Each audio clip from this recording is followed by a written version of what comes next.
How are we doing today? Oh my goodness. Well, for me, it's the evening, but happy time zone to everyone else.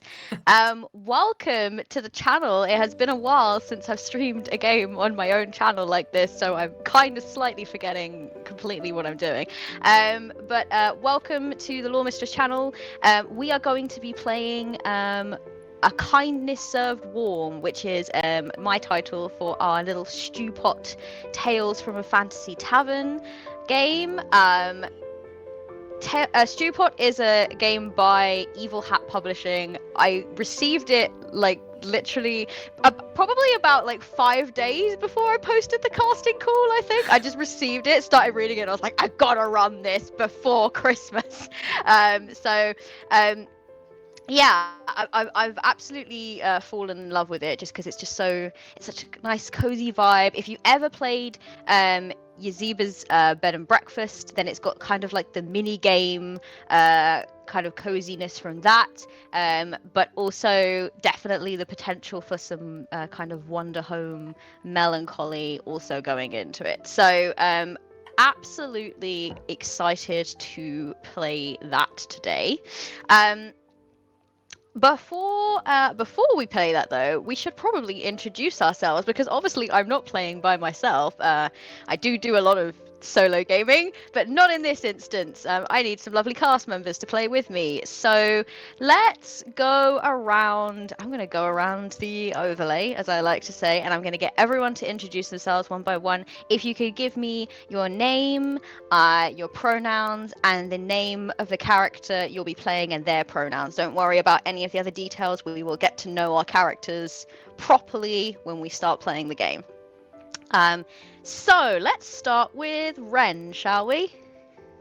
Hi, I'm Ren, pronouns they, them, and I'm going to be playing Iona, whose pronouns are he, him. All right, thank you very, very much, Ren. Natalie, let's go with you next. Hi everyone, my name is Natalie, pronouns she, they, and I'll be playing Cayman, whose pronouns are they, them. Awesome. Kaya. Hello, I'm Kaya, pronouns she, her, and today I will be playing Riniver, whose pronouns are she, her. Okay. And Lilith. Hello, I'm Lilith, pronouns she, her, and I will be playing Rebecca, pronouns she, her, and terrible accent, apologies in advance. Oh, we're very excited about it. All right, and last but not least, certainly not least, Val. Hi, I'm Val. My pronouns are she, they, and I'll be playing Thorn, whose pronouns are they, them. Okay. Thank you so much. Let me just real quick refresh my captions, because apparently they hate me. So let's just see if I can get that working. Is that working? It looks like it's working my end, so we're just going to go with it.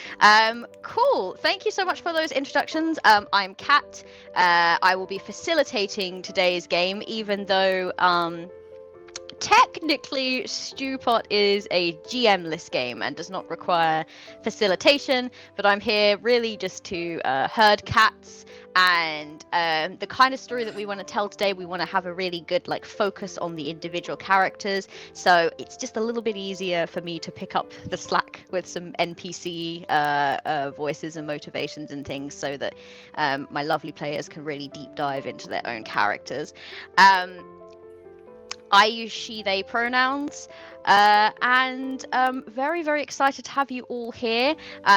Really quickly, we do have safety tools at the table today. So we have our lines and veils, and everyone is kind of aware of those. If we need to stop, we have an X card in play. We will be taking breaks if our players need to. And for you in the audience, in terms of what you might find, as I said, this is a very kind of cozy, festive game. You're not going to really find huge amounts of horrifying things, but it is a fantasy-based game. There are some standard sort of backstory fantasy tropes that sometimes come into play. We might be dealing with sort of themes of grief and loss, and If you find at any point that you feel uncomfortable or that something that we touch upon is not something that you really want to listen to or will find yourself enjoying, then thank you so much for your support. But please put your headspace first. We really appreciate it. Find a nice stream that makes you feel a little bit better. Cool. I already see in the chat, bring on the sad. So I'm glad that some people are at least excited about it. All right. Cool. With that said, then, how are we all feeling? Are we ready to begin? Yes. Yeah. I would say put thumbs up, but then I'll end up putting my thumbs up, and then fireworks will explode across the screen. So I'll just take all of your word for it. We begin our story in the town of Smallhaven, which remains steadfastly loyal to its chosen name. It is a little settlement surrounded by rolling hills and sprawling forest, and in the eyes of the much larger kingdom, it is of very little note. It does not appear on most maps, and for travellers that stumble upon it, it is a passing stop on a journey to greater things, not a destination. But for its residents, it is also a haven and home, and every member of its community has worked hard to make it feel that way. The old stone buildings, supported by thick wooden beams, are given new life with the murals painted upon them and the flowers that grow up their trellised walls. During the spring, even the passing travellers stop and behold the beauty of the place for a day or two longer than they might have thought they would. But in order to reach spring, we must first get through the winter, and it is here that we find ourselves winding our way through the buildings of Smallhaven, paths lightly dusted with frost and snow, and stopping at a tavern called Ulrich's Rest. Now, before we even get to have a look at our characters, I would like us all to imagine what Ulrich's Rest might look like and how it kind of slots in the community around it. I'm going to go around. I'm going to ask for something specific from all of you. And also, you have all kind of come up with some little quirks, and I would like you to each individually give the quirks that you have given the tavern. We're going to do a little bit of world building to get us into things before we start playing our games. So, let's start with Kaya. And Kaya, I'm going to get you to talk about the outside of the building first. So I would like you to tell us what is the first impression that guests will get of Ulrich's Rest when they arrive there? What interesting details do they notice as they walk into the entrance yard, especially now that it's winter time? And possibly most importantly, considering the meaning of the place to all of you, what does the sign for Ulrich's Rest look like? All right. I imagine that to most travelers unfamiliar with the region, when they come down the street to where they have been told the tavern is, the building that they see at first looks more like a church. It is a tall 3-story building made of giant blocks of stone. There's a very steep roof built so that the snows of that region can slide gracefully down. And in general, it has sort of the stolid look and feel of a long-standing community church. This may be because our group, instead of building the tavern all from scratch, repurposed a pre-existing, no longer used building in the area. However, when the new traveler draws closer, a large wooden sign can be seen sort of jutting out at an angle from one of the walls and hanging from a post. And on one side of the wooden sign is sort of emblazoned, sort of fire engraved. I don't know if there's a particular word for that look when you, use fire to sear out a picture of a mandolin. And on the other side is written in those same fire-burned letters, Ulrich's Rest. Off to one side of the long stone building is a covered sort of shed, open-air shed instead of stables. There are a series of little hitching posts in the shape of horses' heads with the sort of ring through their mouth. And there is an outdoor watering trough for any animals that might be tied up there while their owners are inside. However, there is not a full stables for what we will call reasons. Incredible. Yes, that's kind of obviously I asked my players to give a little quirk, and that little bit just at the end there was the little quirk that we have animal kind of hitching posts, we have troughs, we don't have a place for the animals to stay, but yes, that's the little quirk of the tavern. Thank you so much, Kaya, for that. I will move on then to Lilith. We are going to enter Ulrich's Rest now, and we will find ourselves in a large space, the usual kind of tavern common room as it is. This place will set the atmosphere for Ulrich's Rest, and given that you have been established in town for some months now, one of the things that the game measures is certain scores for where your tavern is at. Normally you start with one point in each thing, and you can have a maximum of 4, but for this I have given you 2 because you have had a little bit of time to settle in and make the place a little bit more yours. So in terms of what that means, the atmosphere score, it determines kind of the experience that patrons will have at your tavern, so the smells, decorations, the kind of furniture that they might find there. So if you could please describe how you imagine this room to be laid out, how it's decorated, and if you could also mention your quirk that you have given our lovely tavern, please.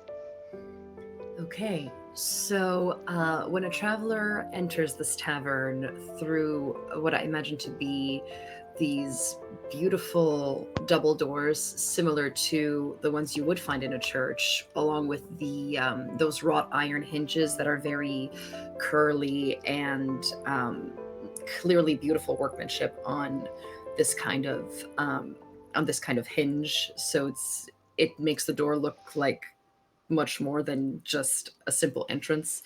And so once you pass those double doors, you enter a very warm feeling room because there's a large fireplace that warms the entire area.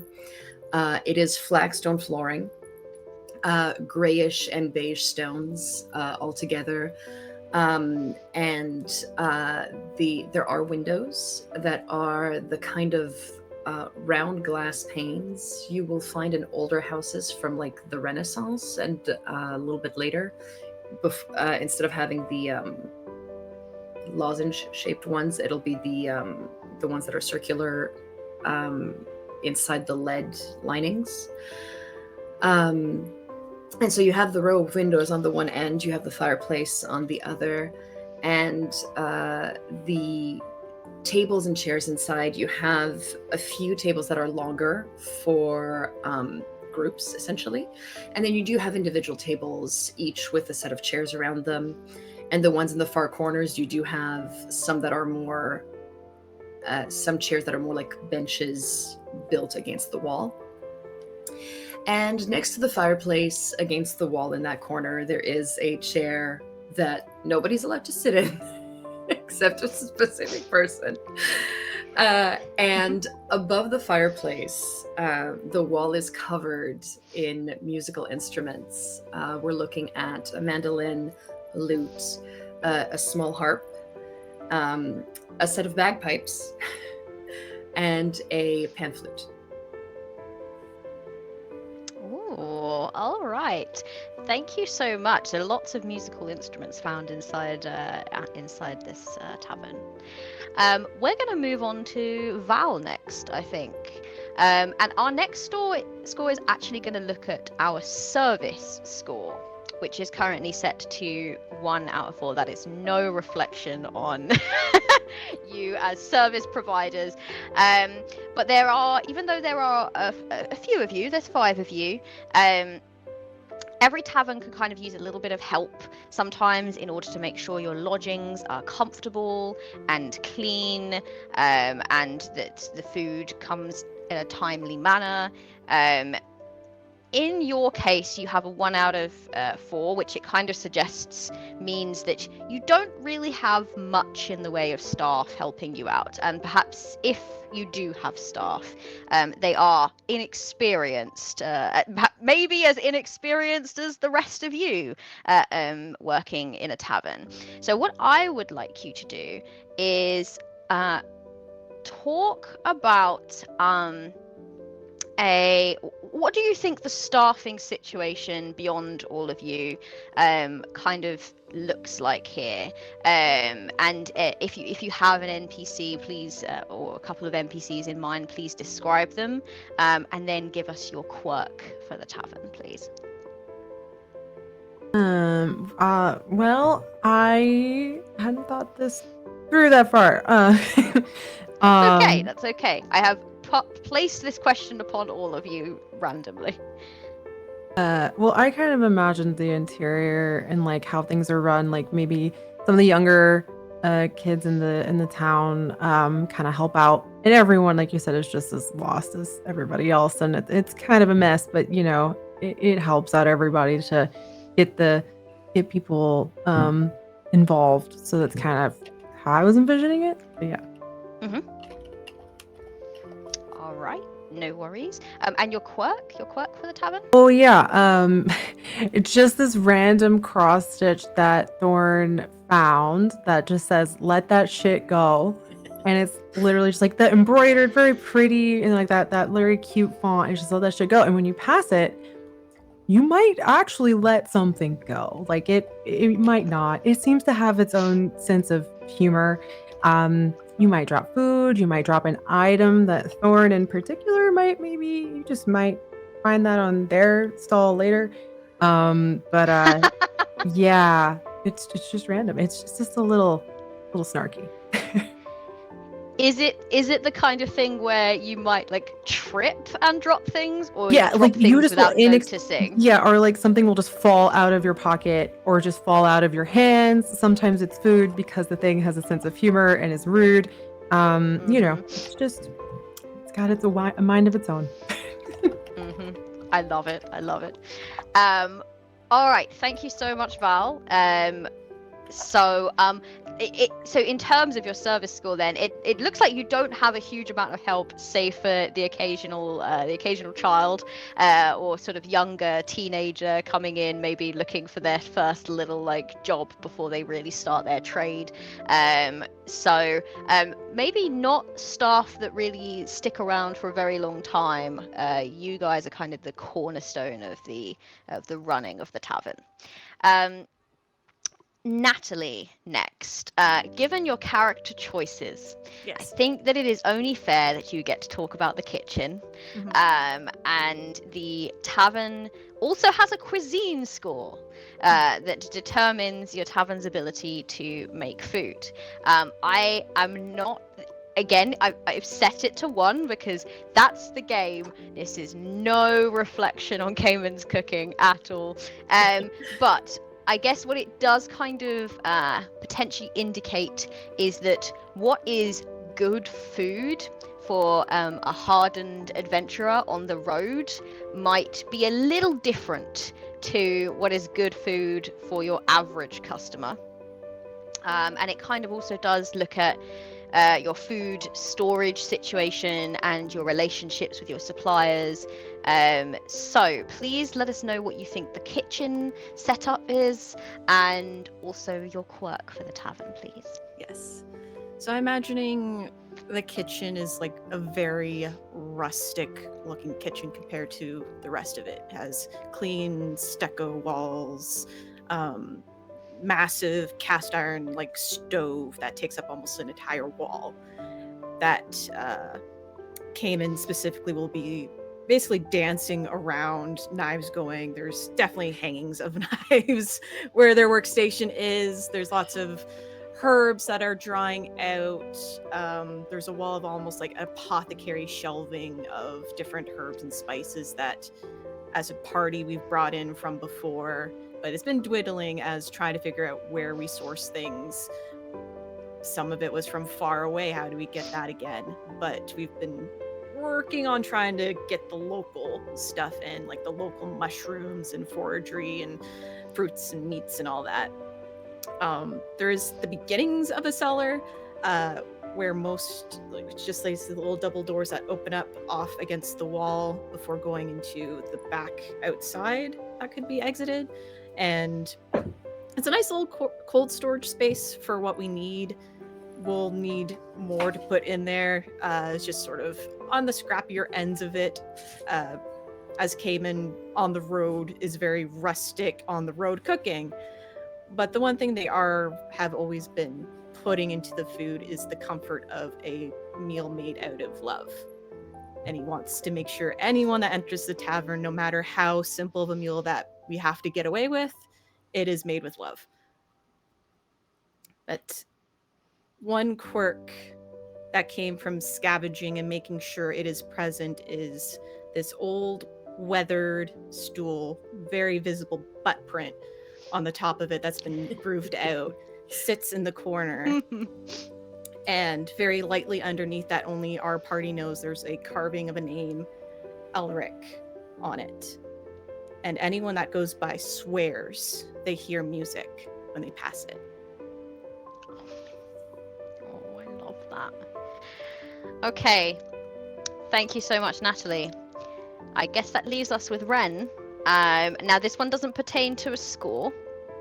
But I would like to know from you, Ren, what, as a party, do you think made you choose Small Haven to set up your tavern here? And how do you feel that the community has adjusted to your presence in town? Are there things that they love about having you here? Do you bring anything that they lacked before, or do you have anything or do anything that you think might frustrate them from time to time, or that they might wish to change about you as new neighbors, as it were? And then obviously I would also love to hear your quirk, please. Okay. I think the reason that we chose Small Haven, I think I'm gonna get sad immediately. Okay. Yep, let's start as we mean to go on, Ren. That's how we're doing it. Bring the melancholy. Your challenge is to make me cry, so bring it. Oh dear. Okay, I didn't write this down. All right, Challenge got it. accepted. I think we came to Small Haven because this is where Ulrich started. And I think there were things that he might have said in the past about this little town that he came from. And in all of the adventures and journeys that we went on, I think it was nice to maybe bring a memory of him back. So I think that's why we chose this. I got you. Yeah, I think that's why we chose. Okay, I'm gonna get there. I promise you. How does the town think of us? I think we look like a quirky set of individuals. And it might be that Ulrich was a fairly... To get out of a small town, you need to have some kind of gumption and gusto. And I think he probably left an impression when he left here. And it's like fourfold return of the strange partners that he once had. And I think they appreciate a bit of novelty to an otherwise quiet place, which is why I think they let the children come around us from time to time to help out. And I think a thing that might frustrate them is, well, I think they might appreciate that we give the ostler a lot of business with the horses. But I think something that might frustrate them is that we settled into this tavern, but we haven't fully settled into the town. Like, we have little bits here and there, and we might talk to a few people, but we're not fully integrated. And I think we're still close to each other more than we are the rest of the town. Oh, and the quirk. In the fireplace, when it's lit, sometimes there's a strange popping that occurs, and little bits of popcorn and caramels come out and spray across the floor. I'm not sure why, but they were Ulrich's favorites. I bet the children that help out absolutely love that. They probably continually walk past the fireplace. Maybe they know about the cursed cross stitch, and they're like, "Oh, I know how to activate the fireplace because that's how you activate the cross stitch." So they're just walking past it constantly, hoping that it's just gonna like pop out. A bittersweet. We have the cursed cross stitch, but a really nice fireplace. People are gonna be like, avoid that part, but go there. That's fun. There's fun. There's cursed. Kids poking their heads and like, did it happen already today? Did I miss it? I can also picture it being the cleanest part of the tavern because the kids like frantically sweep it to make sure that their popcorn will be like unimpeded by ashes. I do also slightly love the idea, seeing as this was Thorn's edition, this cursed cross stitch was Thorn's edition, I do slightly love the idea that the kids, maybe for an extra little treat, might run and scoop up the things that get dropped and give them to Thorn, perhaps, as like 100%. they're out. Just like... Yeah, and then Thorn decides whether to be like, oh, return them to the owners, or if they're worthwhile keeping. Don't worry about it. It's fine. Absolutely no kleptomaniacs running this tavern whatsoever. This is a professional establishment. We'll have none of that around here. All the kids know how to steal a little better, and everyone's like, where did that come from? How did they learn this? And Thorn's just like, how has this happened? All right.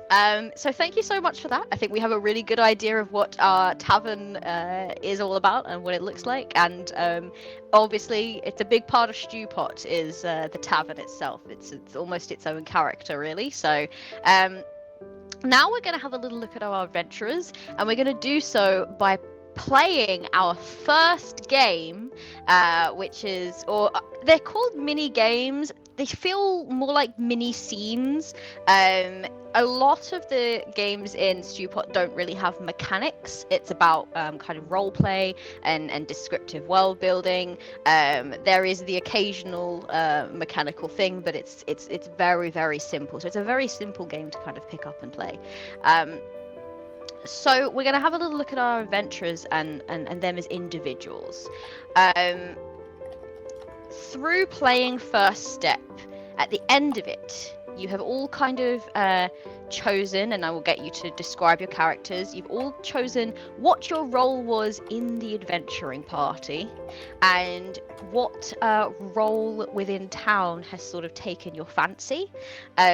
currently you have no town experiences or town skills, I should say, but you will get to gain one by the end of this each, because we're going to take a little look at a scene for each of you on kind of you gaining that skill, as it were. So have a little think about which skill it is you want to try to pick up first. We're going to find out a little more about how they were before they came to Smallhaven. And you've also been established here for a few months. You've begun to connect with the local community. You've got to know a few people here. In that time, you've begun to take on sort of interests or established roles. I think you've all come up with some really cool I asked my players to come up with some cool like NPCs that their character might have started to form a connection with, or might have something to do with their character's role. And I would like you to kind of, each of you will go around. We'll have a short scene, and you can include NPCs in that scene. You can include your fellow players, but the focus is you kind of gaining a skill, as it is. So it could be really anything. They have plenty of examples. If you're stuck, I am happy to provide some potential example scenes for you to have a think about. But does anyone want to particularly go first, or shall I just pick on people? Silence. I'm going to pick on people then. That's absolutely fine by me. I will be that person. I'm going to go with... Let's go with Val first, shall we? So Val, first of all, please describe Thorn for us. So I want to know a sort of a bit of a physical description. You've given Thorn a weapon, some armor, and a quirk, and maybe just a little on what their personality is like. So Thorn is an elf that has dark purple skin and purple glowy eyeballs, because that's just the thing that I like to do. I'm sorry, it's fun. And they seem very intense until you kind of get to know them, and they're, turns out they're kind of clueless and not that scary. But they were a former rogue, now trying to be a merchant, and their weapon, they have twin jeweled daggers. This is basically a Vax from Critical Role homage, but what's not to love about that? But we love that though. Yeah, and so they carry that on their sides. And they wear, of course, a choker, and tend to prefer kind of baggier clothes, and they love purple as a color, and have black hair with like white, almost like rogue, but they're like white sideburns. It's not quite the full effect, but and then their armor, they have an iridescent cloak of feathers, because again, it's just fun. And their quirk is their eyes are always watching. They know everything. They see everything. They see every detail, and they usually use it for good. But in a past life as an assassin, they used it for bad or good, I guess. Sometimes they stabbed bad people, but kind of depended on who paid. Only sometimes. Maybe. It depends. So that's actually part of their whole thing, is they did that. They were really good at being an assassin. They were like the best in their order, which is apparently flower themed. But they got disillusioned because it didn't change anything. All that stabbing did nothing. It led to more stabbing. And then their mentor, their name is Rose, or she, her, left the life to go be a wandering merchant, and was like, you should do this. This is nice. You shouldn't stab anymore. Stabbing is, well, not bad, but it gets repetitive. So it gets repetitive. It just loses the thrill after a while. Not all it's not all it's built up to be. It's like manufacturing work. It's just rinse and repeat. Yeah, after a while, It gets dangerous the older you get, and then what do you have to show for it? You're just really good at stabbing, but you have no other life skill.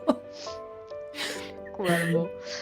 All right. So you mentioned that I guess your role, if we're going for kind of like your classic roles in an adventuring party, was the sneaky rogue, rogue stabby type, dagger, dagger, dagger. Tell me, what adventuring skills did you pick up? Because you could choose 3. I allowed you all to choose 3. And I said that my players, there's kind of like ones that come under each role, but I did say that my players could choose one of them to be from any role, just to kind of, I guess, personalize the characters a little bit more if you wanted. So what did you pick? I went for nimble fingers, so no lock stays locked, no trap can catch you, because that just felt very on brand. Lightfoot, which is act undetected. Again, that I really like the thought of Thorn just showing up next to somebody and then be like, where did you come from? Like that one meme of the small blonde lady next to I don't know what that's from, but you just should be like, oh God, like that's Thorn. And then the third one was Adder's Fang, deadly poisons and their antidotes, just because I love the thought of Thorn knowing how to do that and just being like, you want to sell? I got this. But I could also sell you this. It's gonna cost you extra. Incredible. Thank you so much. And so now that you're in town, you have become interested in a sort of a town job or a town role, as it were. You will be able to choose a town experience that you'd like your character to learn for this game. So how do you envisage learning that, and what is the town job that you kind of have picked? I went for merchant for the town job because Rose, their mentor, was a wandering merchant, and they really like the thought of selling things and haggling and stabbing down prices rather than people. So that's kind of the vibe, that they're just really kind of they're not the best at it, honestly, but they're so intimidating that, you know, they just kind of get that look in their eye and you're like, oh, I don't want to play. You could really stab me. Okay, I'll take that price. Like that's kind of the energy. Mm-hmm. Okay. And you're a merchant, but what do you do around the tavern? Do you think you are the accountant? You're the tavern's accountant. You're doing the books. My gosh, I have dyscalculia in actuality, as in numbers don't really I'm not exist. gonna make you do any. No, I just think it'd be really funny to give Thorn that same energy, but them also going full chast, just like with full confidence, going, yes, I can do the accounting. So I kind of want this to be a thing. Yep. Okay. So Thorn's doing the books and the ordering, and making sure that the numbers add up. Nothing bad happening there. Yep. Nothing will go wrong there. Cool. What town experience then do you think you want to learn, and like how do you envisage learning it? Like, do you want to bring in any NPCs? Do you want to bring in any fellow players? For the town experience, it's just the stuff under merchant, right? Yeah. I think this kind of makes sense for Thorn, because I kind of already thought this for them, which that they know exactly what you want. They just seem to know because they know everything, they see everything. So I think the perfect gift, like the knowing exactly what people want, would kind of be a good fit for them, I think. Mm-hmm. And then kind of selling out of the tavern itself. How do you envisage Thorn learning that? I think that they would literally just watch other people give gifts, like at holiday season times, and like seeing other merchants come through. So please imagine just the most socially awkward, because again, they're good at stabbing, not at people. So just imagine someone trying to learn how to give gifts or like understand what people want. They'd just be watching you very intently. Incredible. So we can do a scene where you're watching. Is there anyone that you want to bring into that, or do you just want to watch for a bit? I kind of actually would love the thought of just Thorn trying to practice on the whole party, like just go into like, okay, tell me everything that you want to buy. How does this work? Like just including everyone in that. All right. So let's have you kind of and I guess we're getting close to the Winter's Hearth Festival as well. So people will be buying each other presents. People will be kind of like going around. They'll be doing their shopping. They'll be going in and out of the shops. I think like I imagine you would be watching kind of people watching out of a window maybe, and just watching how people give gifts, how they pick them, and really trying to I like the idea of a montage of just like people like doing sweet things, and then just the camera panning slightly and Thorn is just like in a really weird Yes. place just listening in. You know that image of like the yes sickos, like that meme, the sickos, like the dude looking out of a window, like that, but Thorn. And as you are all maybe kind of like just settling down, maybe you're writing lists of what you would like for yourselves or what you would want to kind of get for other people. I think all of you are maybe in the pub and common room at this point. There's no real customers or anything, and you become just very aware of Thorn just kind of sitting in the window, just looking out intently and like watching other people with an incredibly intense look in their eye.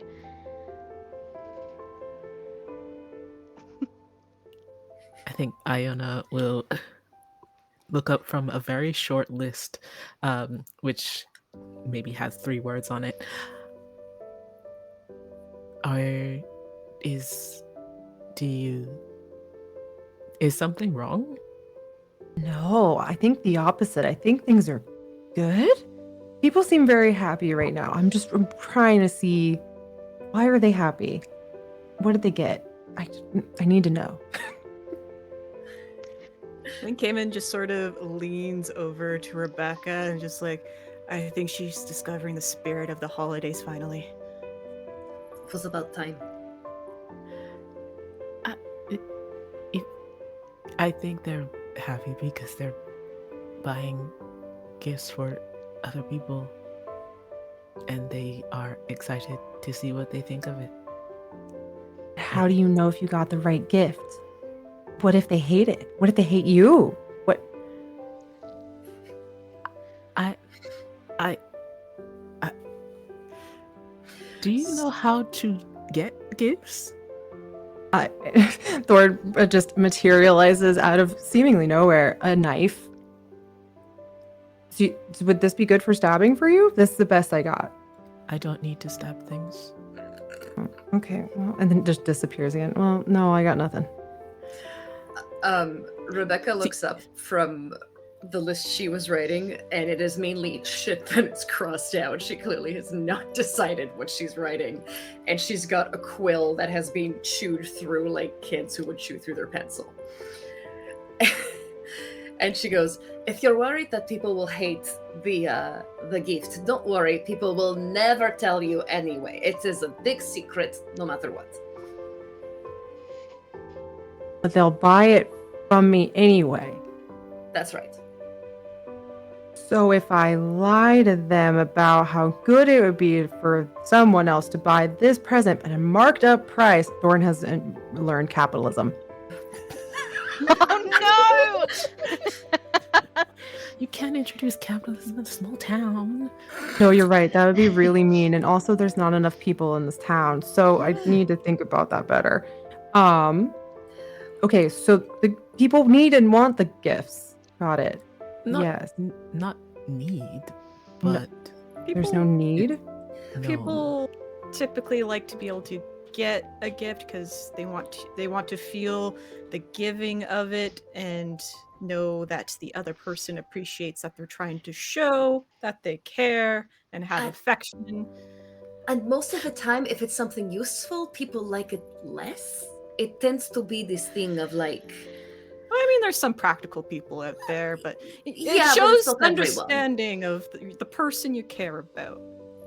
Thorn is like rapidly, like every time one of y'all says just back forth, like you can just tell they're trying to mentally inscribe this in their brain.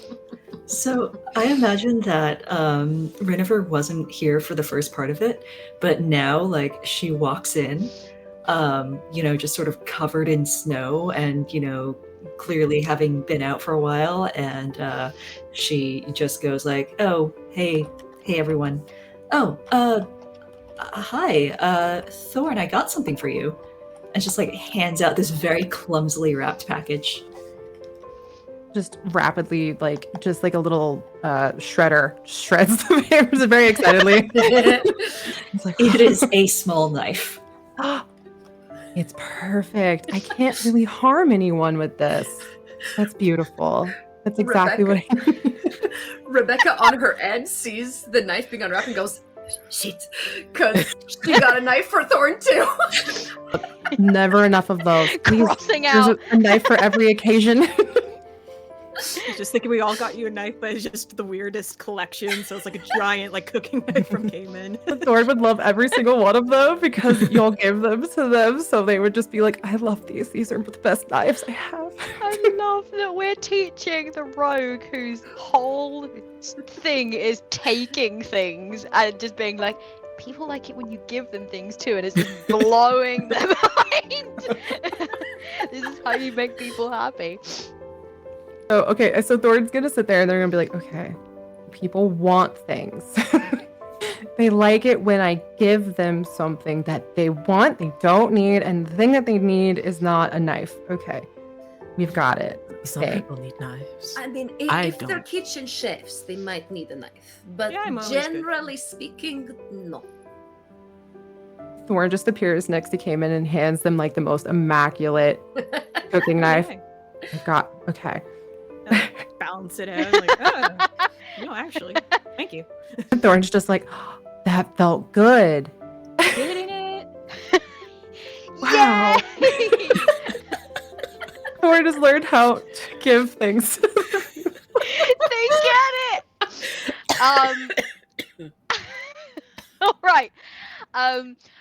Okay. Let's end it there. But I just love that you've just taught this skill of just knowing what people want by creepily following people around to really truly understand people buying other people gifts. Just the concept of learning how to get other people gifts is like what you needed to understand. Like, oh, I get it. Like, cool. Wait, thank can I you add so one much. thing actually real quick? at Yeah, the go end? for it. Go for it. So Sorry. at the very end, when everyone's like, "Oh my god, I'm so glad we taught Thorn the meaning of like the holidays, thank goodness."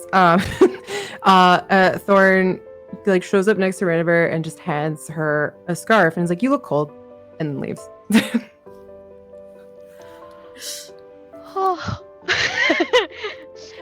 Renifer, how does Renifer react to that?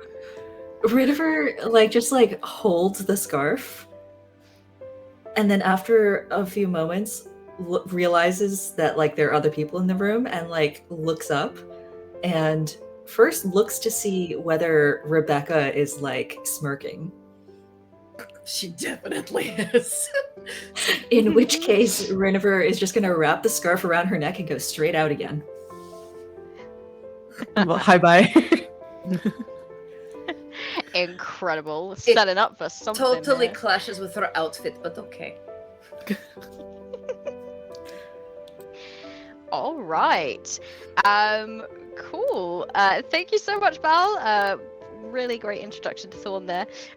Let's move on then. Let's go for who is next on my. You know what? Let's move over to Rebecca, shall we? So let's have a description of what Rebecca kind of looks like. Like I said, weapon, armor, quirks, companions, etc., and a little bit of their personality, and we will go from there. So. Okay, so Rebecca's full name is Rebecca Montoya, thus the accent, which will sometimes turn to French or Russian, we'll see. So Rebecca is fresh out of her teenage years. She is 19 years old. She's a half elf, thus the ears. She is has a bit of a piratey vibe to her. She used to be the swashbuckler of the group.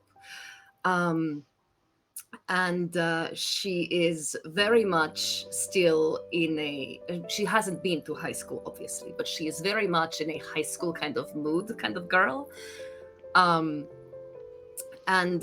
if you see her, she wears a beautiful white silk shirt, but kind of piratey style, with the flounces and everything, and nice belts and nice leather trousers with lacing, the whole thing, like very fashionable.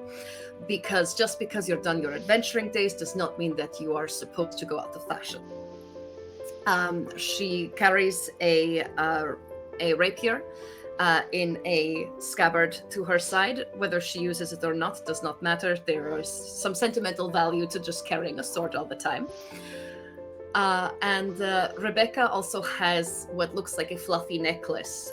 It is orangey red fur with a white tipped end, and sometimes you'll see it raise its head. It is actually a kudagitsune, which is a type of fox in Japanese mythology called a pipe fox. And his name is Espada. He used to live in the scabbard, but now that the sword is in the scabbard, he lives around Rebecca's neck. And Rebecca's quirk is, we named it Angst, because she is still not quite out of that phase. Her weapon's name is Flourish. It stays in the scabbard for now, because whenever it comes out of the scabbard, it scatters rose petals in the most anime way you can imagine. And her armor is that particularly fashionable look with nice boots, and she looks like she's about to fight somebody with her her right hand behind her back, and fight left-handed anytime if she wants to. All right, and so you said that they were the swashbuckler. What adventuring skills did they pick up? The adventuring skills that she had as a swashbuckler were duelist, master of the blade. Again, I know something that you don't know. I am not left-handed. She probably pulled that more than once. She does have the barbed tongue. The words hit where they can hurt. Very much still has a bit of a Regina George vibe to her when she can. As I said, she's not quite out of high school. And she also has bravado, the never falter. So she puts up the front. She masks a lot as a result. The bravado is sometimes justified and sometimes not so much. Okay. And you've become interested in a town job and now get to learn a town experience. So what is the town job and the town experience that you would like your character to learn? And how would you like them to learn it? What kind of scene do you want to see played? So Rebecca is learning to be a town lookout, which is a little bit more passive than swashbuckling used to be. So one of the things she does need to learn is to sit and watch quietly rather than be fancy with sword flourishes and taunting her opponents, which is what she was used to doing initially. And there is the skill called what is it?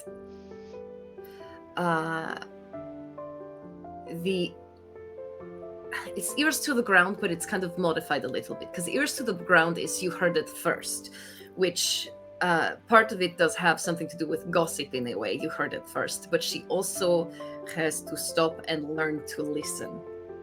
So the ear to the ground, beyond just knowing what's going on in town, she needs to stop and hear what people around her are saying, and actually probably acknowledge a certain extent as well. And so that is the skill. As a town lookout, she has people that she works with, of course. There is Bryn, who is she is the leader of the town lookouts, or of the guards, whatever you want to call the group. She's very strict but kind. She's the kind of person that would remind you of that one teacher in high school that you are certain had it out for you back then, but looking back, they only had your best interest at heart. And there is Valis as well. Valis, he's a young man on the lookout team, and Rebecca might be a little sweet on him. Just a little. Just a little. Just a little bit. So would you like a scene with them? Sure. All right. So I think you probably find Rebecca reporting in for maybe not the first shift. I imagine perhaps Rebecca has been there perhaps a few weeks now, and not quite ready to give up some of that sense of danger or wanting to kind of keep up skills of the blade and things. That's something that being on the town lookout can provide. Obviously, they are charged with the town's protection. We find you, I think, honestly, I think that we just find you standing in the town square. Kind of your job is to be on patrol, but you're stationed at a certain point, and you are with Valis, who has not got he's aiming for junior captain, and it's one of those things that Bryn repeatedly dangles in front of his face, I think, and it's what he really, really wants to be. But Bryn has lately charged Valis with your training and has all but promised that should you be trained well enough, that junior captain will be his. And I think he sort of stands next to you. I imagine he's quite tall. He's got a bit of a mop of like slightly long dark hair, and I think that the two of you are just stood. And this was maybe not quite the exciting life that you thought it was going to be. You imagined that you were going to be doing a little bit more, but he's kind of stood. He's got his like regiment face on. He's watching everyone go by, but he's not really saying anything. He's just standing. So Rebecca's eyes are constantly double checking whether he's moving or not, because she kind of wants to do what he's doing, but she is getting very antsy because she's used to doing fancy footwork. She's not used to standing still for extended periods of time. She tends to be more active, or she tended to be more active in the swashbuckling days. So while she's standing there, she's constantly shifting weight from one foot to the other kind of thing, and like playing with this, like kicking little gravel with her toes kind of thing, like just keeping herself occupied in the weirdest way possible while trying desperately to stand still. I think he slightly moves his boot and flicks it against your foot, and he goes, "You want to straighten those feet?" Yes. Thank you.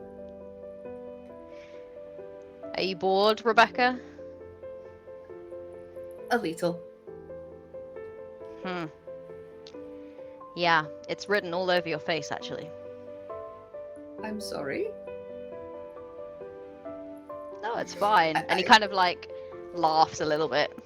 I mean, I thought that lookout meant actually looking out for things, and I thought things would be happening more. You thought what most people thought when they join. You thought that we would be running into the forest, looking for dangers, fighting monsters, doing what you used to do. See, yes. I've been charged with your training. I know you can already do those things. So, I'm teaching you what it actually means to be a lookout. But it's dull. not everything in an unadventuring life is thrilling. How do you spend the time? Like, do you seriously not? I mean, you must daydream, Valis, surely.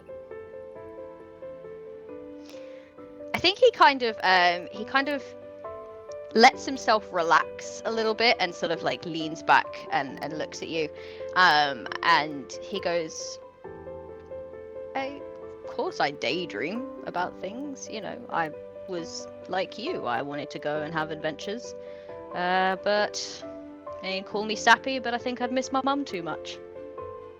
Oh, that's sweet. I did not have that opportunity, but revenge quest, long story. Revenge quest, yes. They're great, but the whole story about revenge not being all that is sad but true. So then you're looking for something a little bit more fulfilling. That's right.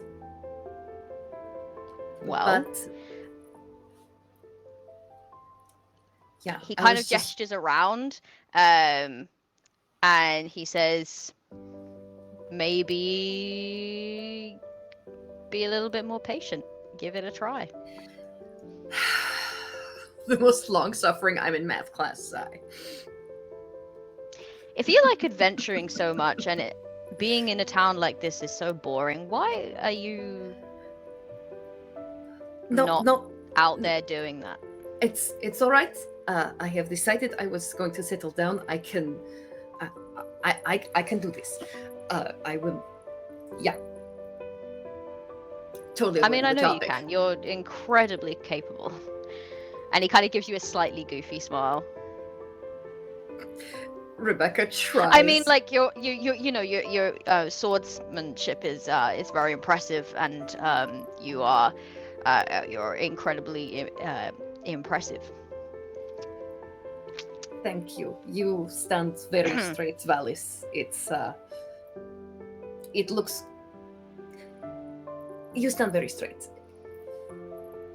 You like it when I okay, and then he kind of like stands up straighter again, and he's like, it suits you. it suits me. Suits me. You look good in that position. Do you know what? I think he's just gonna all out blush, and be like, oh, good. I'm glad about that. Thank you. Thank you.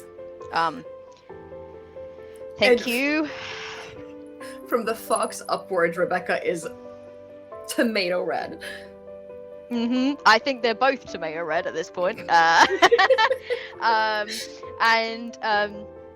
He kind of gets himself back into kind of like his stance, his like watching stance, and he says, it might not be the most interesting thing in the world, but you learn a lot about people, and that's how you can really understand danger here.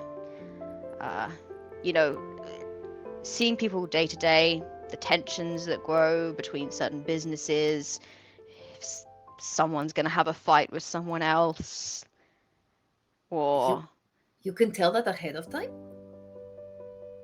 Yes, if you listen and watch. I mean, I'm usually the one starting the fights, so you know.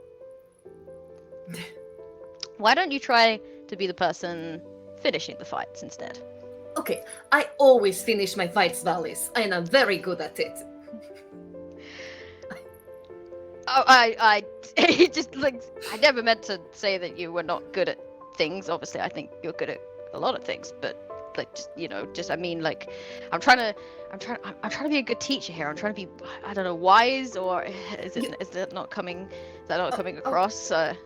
No, you are a fantastic teacher, Valis. That is not what I meant. I'm sorry. Really? Yes. Cool. I'm hoping to make junior captain, so You would be fantastic. not that that's the either only way. reason that I'm doing this. I like spending time with you, but You junior do? captain is also an added benefit. I mean, junior captains is great. I think you would be fantastic in the position. Yeah. Oh, we're back at positions again. Okay.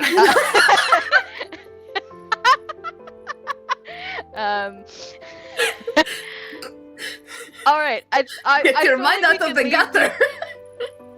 I think that we can leave that very awkward conversation of these two just stuttering and stammering around each other. But I feel like as you kind of stand and relax a little bit and don't feel like you have to be kind of copying every single thing he does, you do get a sort of sense of what he means. Just getting to watch people go about their lives and really understand people and the way that people interact with him as well. As they walk past, they're very happy to kind of like make conversation, and he's helpful, and kind of people look to him as a sort of almost like an inspiring figure, even though he's not even junior captain yet. So you start to learn a little bit of how to kind of get a sense of how people are and their behaviors and their daily routines, and in a way it starts to become a little bit less dull. Not helped, I think, by the fact that Valis is standing at your side, but also just you become a bit more detail oriented. And with that, if that's okay that we move on, was there anything else that you wanted to do before we move on? All good. Okay, we'll stop blushing now. So let's move on then. Let's move on to our lovely. Oh, where should we go? Let's go to Rinova. Rinova, please tell us about Rinova. All right. Reniver is a woman of some elven heritage. Doesn't really talk very much about what she was doing before she joined up with everybody else. But at the time that she was joining up with everybody else, she was a paladin in service to a sort of god of law and justice and order and all of that entire concept suite. So I was thinking that she might have the holy armor trait from the paladin list, as well as the smite trait, and then from one of the other lists, from the bard list, the golden words trait to convince anyone of anything. So way back in the day, she would basically do the standard paladinly things, go forth and be a vessel of her god's will, and I think that that's where the mask comes in. Her armor is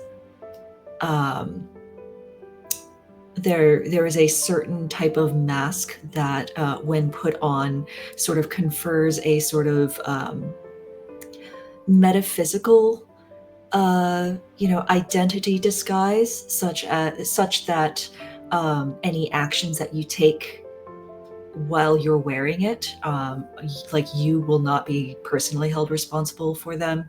It is a sort of like, now I'm acting, as the voice of my holy order and things like that. By now, all of that is left behind. After they all came to Smallhaven, Reniver no longer wears the mask. The shield that she wore in everybody's defense is now hanging up over the fireplace at Ulrich's Rest and is getting pretty smoky and sooty. And she now spends her days out in the woods as a hunter, going for days at a time without coming back, without really talking to anybody. And when she does come back, basically the only people that she interacts with, other than her former adventuring companions, are the town butcher, middle-aged man named Jekra, and his husband, Vainslef, the town tanner. She brings them the game that she has hunted and sort of barters for a certain amount to go to the tavern for the kitchen's use, and trades the rest for whatever necessities that she needs. And it's a big lifestyle shift, but she doesn't seem inclined to open up to anybody about it. All right. So what skill do you think, or town experience, are you looking to learn? For now, let us see. I think that Rinover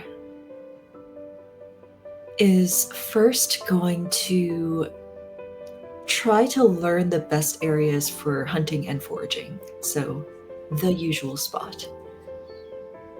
All right. And how do you envisage that happening for Rinover? So I would actually like to borrow the NPC that somebody else came up with. Yeah. Mrs. Tia, the mushroom forager, who I think, also has a pretty good understanding of the local forest and might be able to sort of provide some pointers. Absolutely. So would you like to just be kind of wandering the forest with Mrs. Tia? Yeah. Yeah. All right. Okay. So, as you mentioned, you haven't really opened up to many people. You have kind of been talking with Jekra and Vainslef, that they're the people that you spend the most time with, aside from your party members, of course. Even them, if you're away for days at a time, you probably don't see them in the way that you used to when you were partying together as adventurers. So I think Mrs. Tia is probably a little surprised to be approached by you, but she agrees, and she says, "Yes, of course, yes, I can show you. What is it? Hunting spots you're after?" Hunting and foraging spots. Thank you. I appreciate your time greatly. Oh, no, that's quite all right, dear. No, foraging spots is more my speciality, but yeah, the deer. Yes, I do. I would think I know where the deers like to hang out. Yes. So let's head out now. I'm just on my way. If you have time. Oh, of course. Yes, thank you. All right, and you kind of like make your way into the forest, and I imagine it's quiet between the two of you for a while. She is a little like you. When she's foraging, she likes her solitude.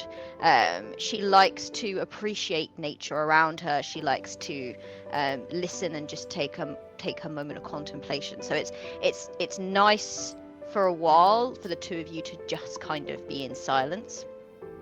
But after a while, she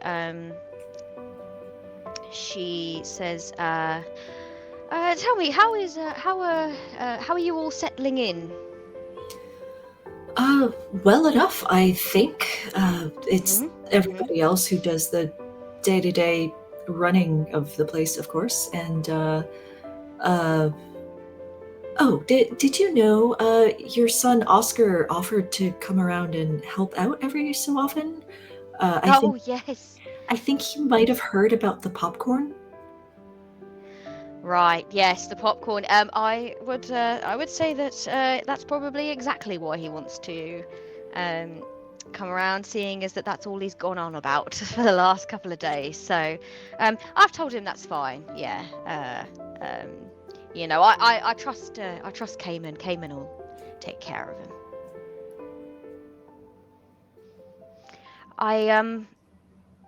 I see that Rebecca has taken on a position at the town guard. Yes, I am very much looking forward to seeing how well she settles into that role. Yes, she's quite fiery, isn't she? Yes, she's got a good head on her shoulders, but Good. That's important. That's important if you're going to be in that force. And I'm sure that Valis, very sweet boy, I'm sure he will set her right. I hope that Rebecca will be able to keep her eyes on the horizon. And she wonders a little bit longer, and she says, "So you said that the others run the day-to-day, but you do most of the hunting of the food and such for them? Yes, Sourcing the ingredients and..." Well, I mean, Thorn does a lot of the, the things like the spices, things like that, but my hope is to be able to provide the protein and what can be foraged from the local forest, but it's a sort of timing issue, because if I bring in an entire deer, the tavern won't be able to use all of it before the meat goes bad, so there's a sort of exchange I have going with the butchers, and everybody's being very nice to us, being very accommodating, but it's kind of hard to figure out what will be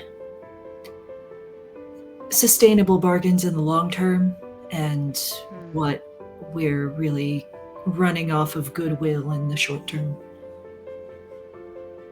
Yeah. Well, it's a lot to get used to. I mean, you were adventurers before, and I imagine that you were in each other's pockets all the time. I always thought foraging can be quite a lonely life, but I mean, maybe it's a form of peace for you? I don't know. It is very nice to get away from people. And not my companions, they're very lovely people individually, but getting away from people rubbing up wrong against each other, maybe there's much less of that here than in the big cities, but I imagine you get some share of it here too. Oh, from time to time, of course we do. We're people after all, but and she kind of like stops and looks at you properly, and she said, I suppose I just want to make sure that you are, I mean, all of you have kept some form of distance, but I feel it from you. I feel the need for distance from you, and I suppose I just, well, with, everything that happened and with Ulrich, I just wanted to check that you're doing okay. You're very kind. Lots of people say that about me. Maybe it's because it's true.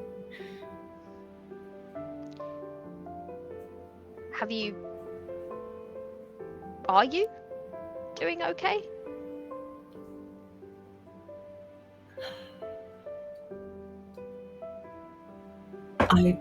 I'm not getting any worse. I see. Well, maybe instead of staying at not getting any worse, you might want to try a few things to start getting better.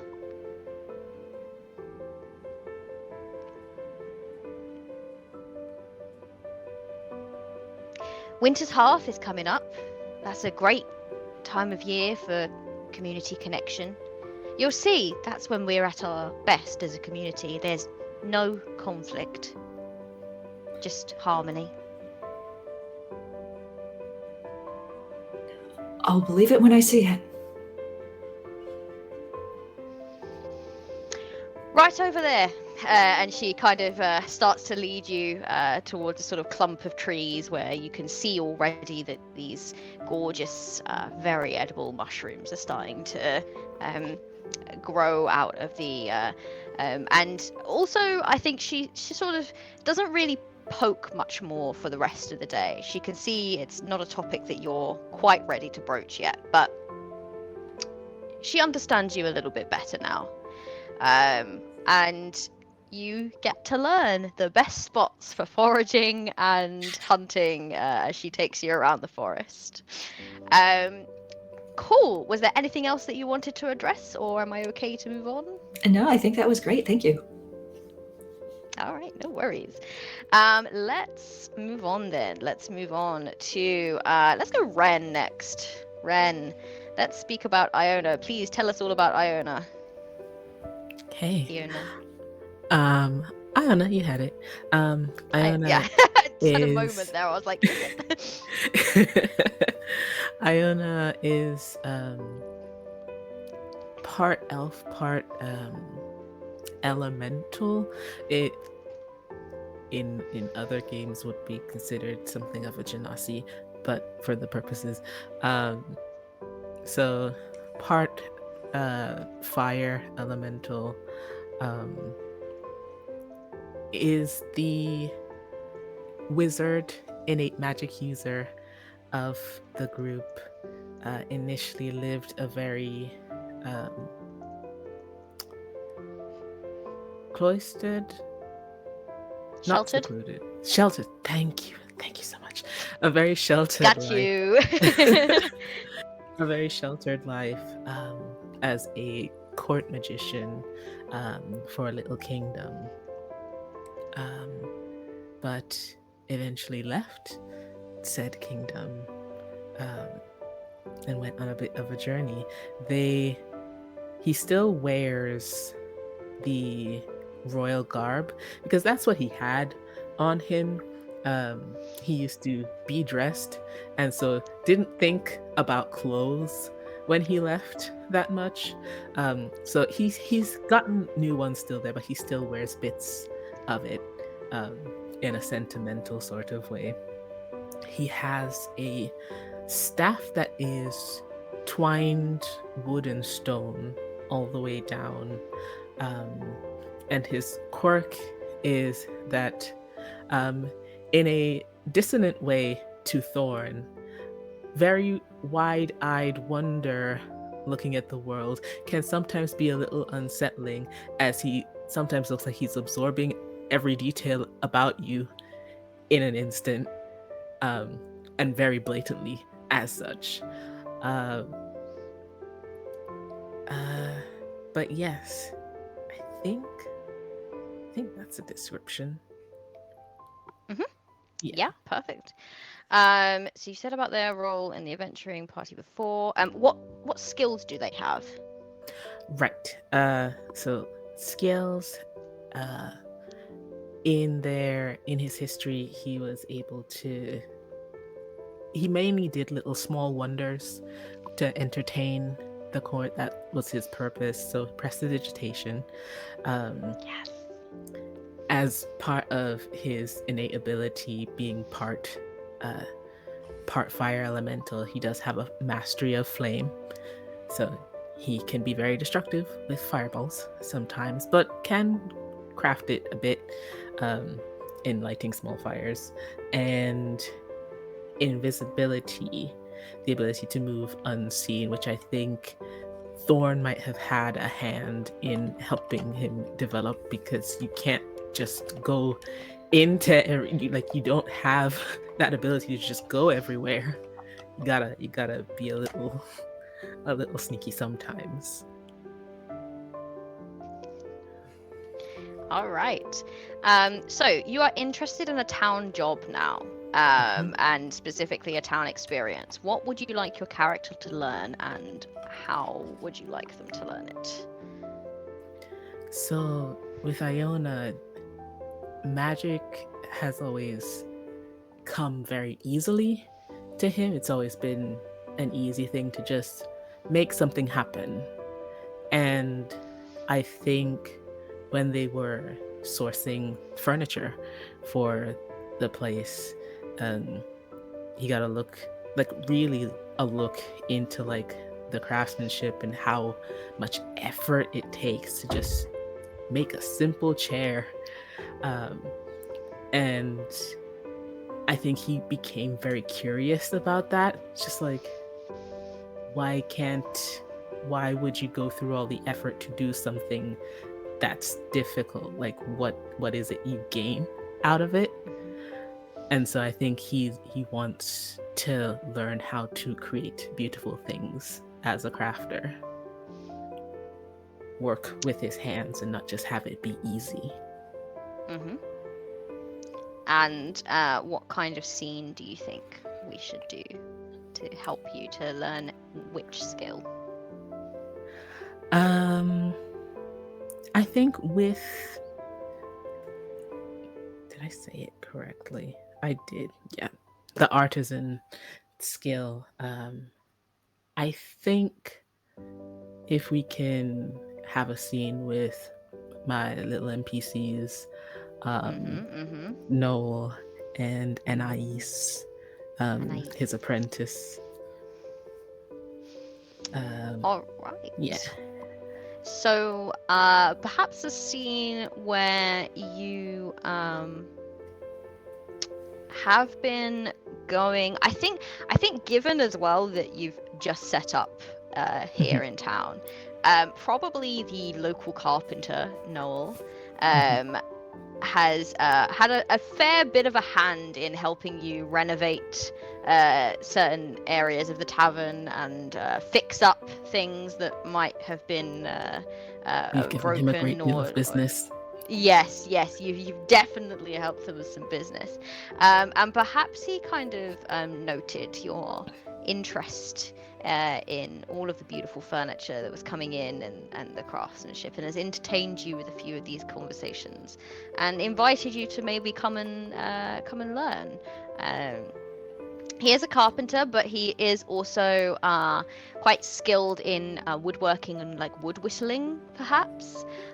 He probably was the one that like did the wood burning on your sign as well.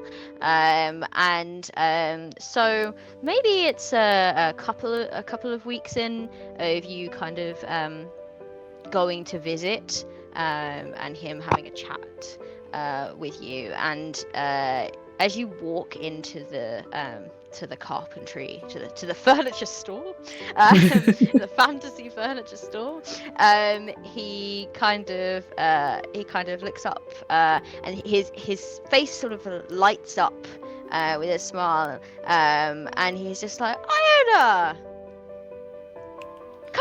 come in. Iona can't say anything for a moment, and then just turns around and then walks backwards in and closes the door. Hi, Noel. Hi.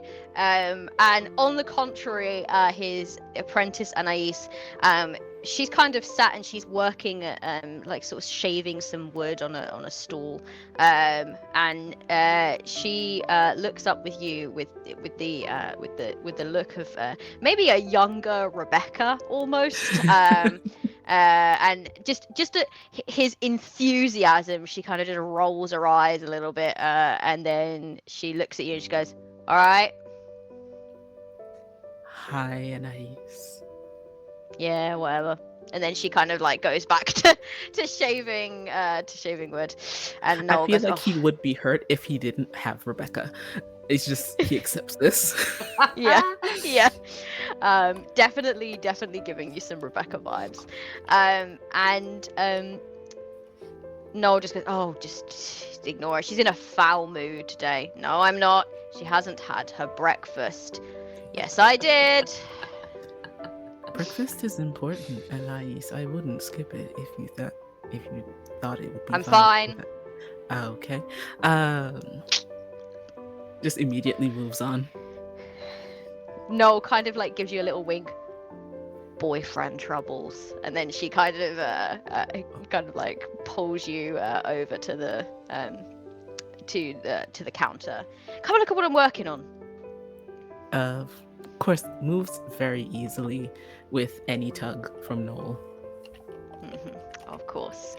Of course. What he's working on is actually a very intricate piece. So it's not like kind of, you can see that in the store there's like sort of quite standard like chairs and tables and things, and they're very, very finely carved. But this one is a much more intricate. There's a lot of detailing, and it's a very rich and expensive wood that he's using. And he kind of goes, no one else has seen this, but I got a special commission Oh, from the lord of the area, of the county, don't you know?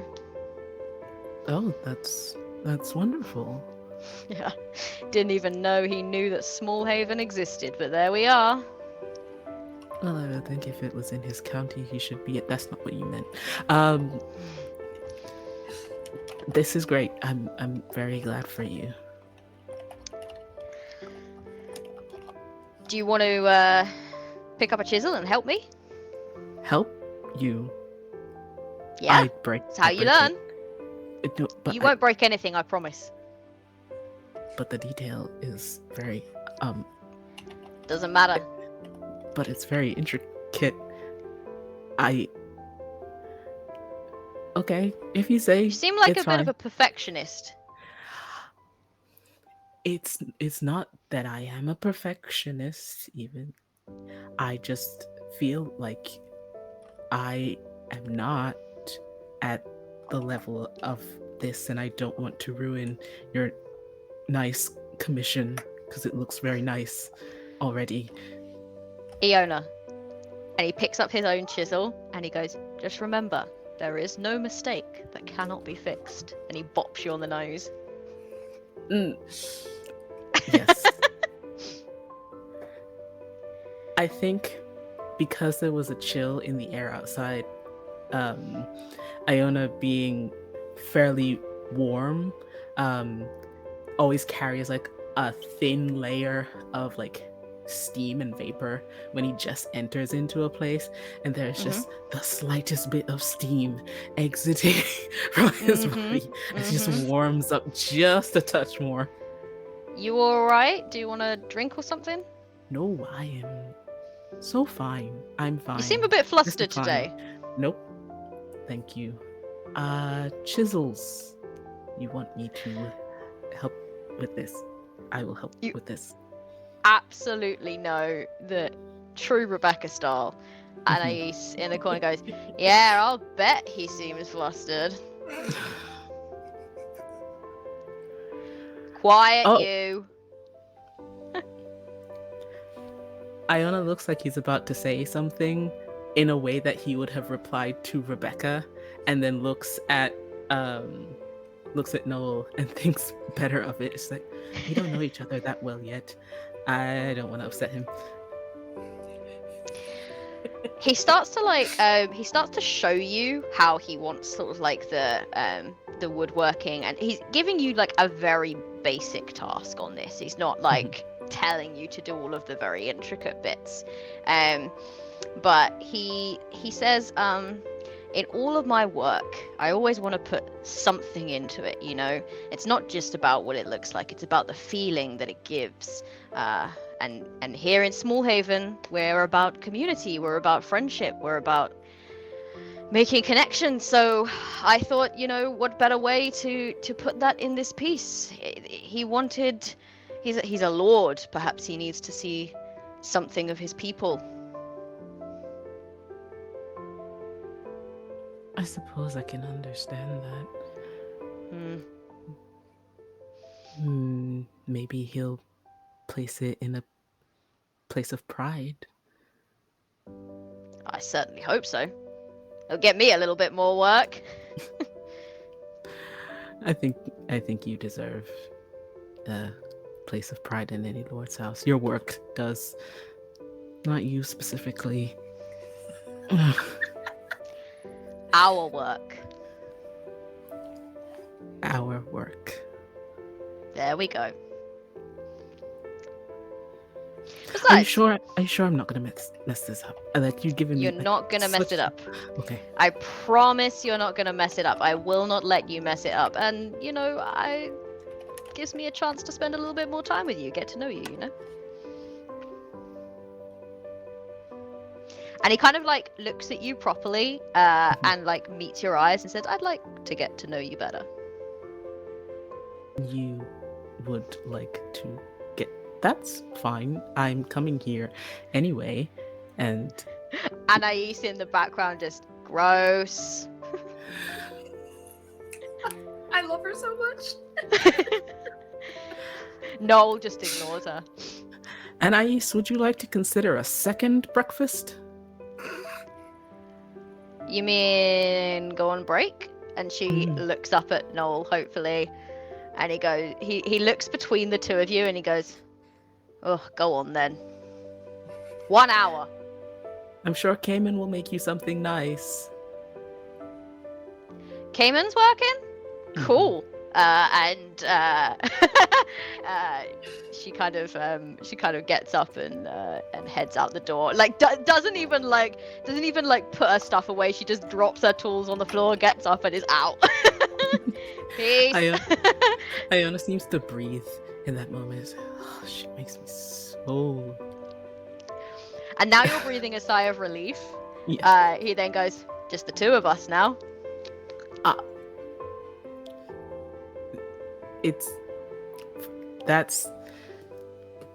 I need to. Okay.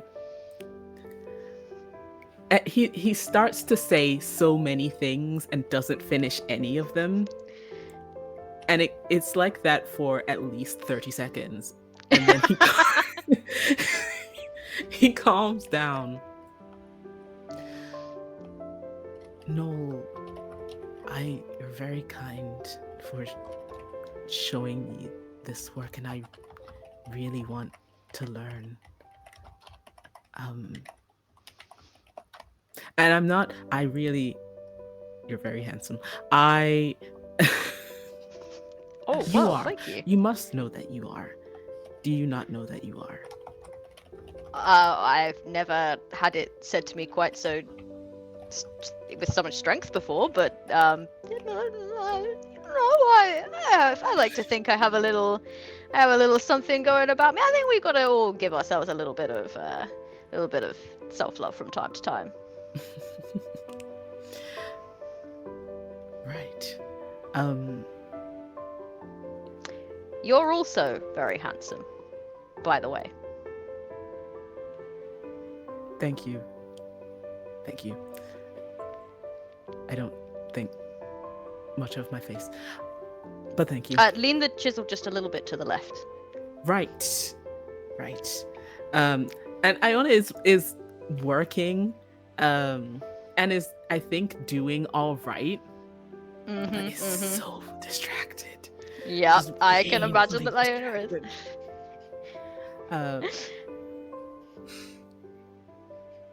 distracted. I'm saying all this to thank you for apart from this whatever this is, we can come back to this, but I just wanted to thank you.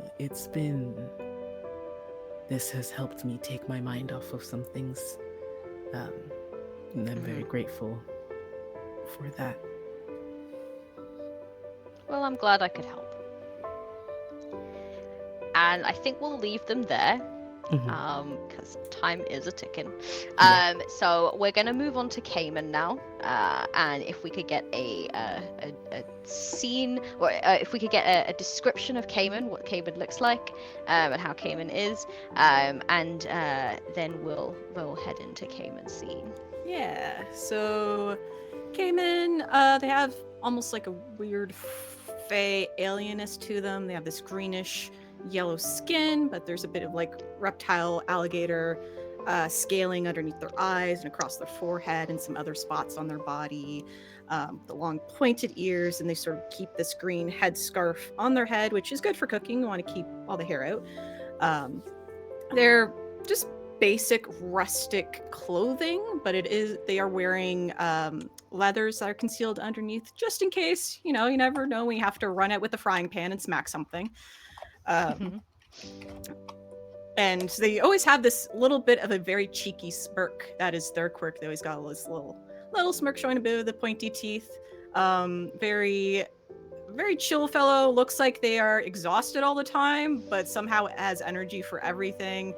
And I feel out of the party probably has integrated themselves the most in town, especially with the children, where when he's walking out, the little ones will come up and he'll just let them climb onto their back and just walk around with them on top of them as he's trying to do like whatever runs he needs to do to get the kitchen open.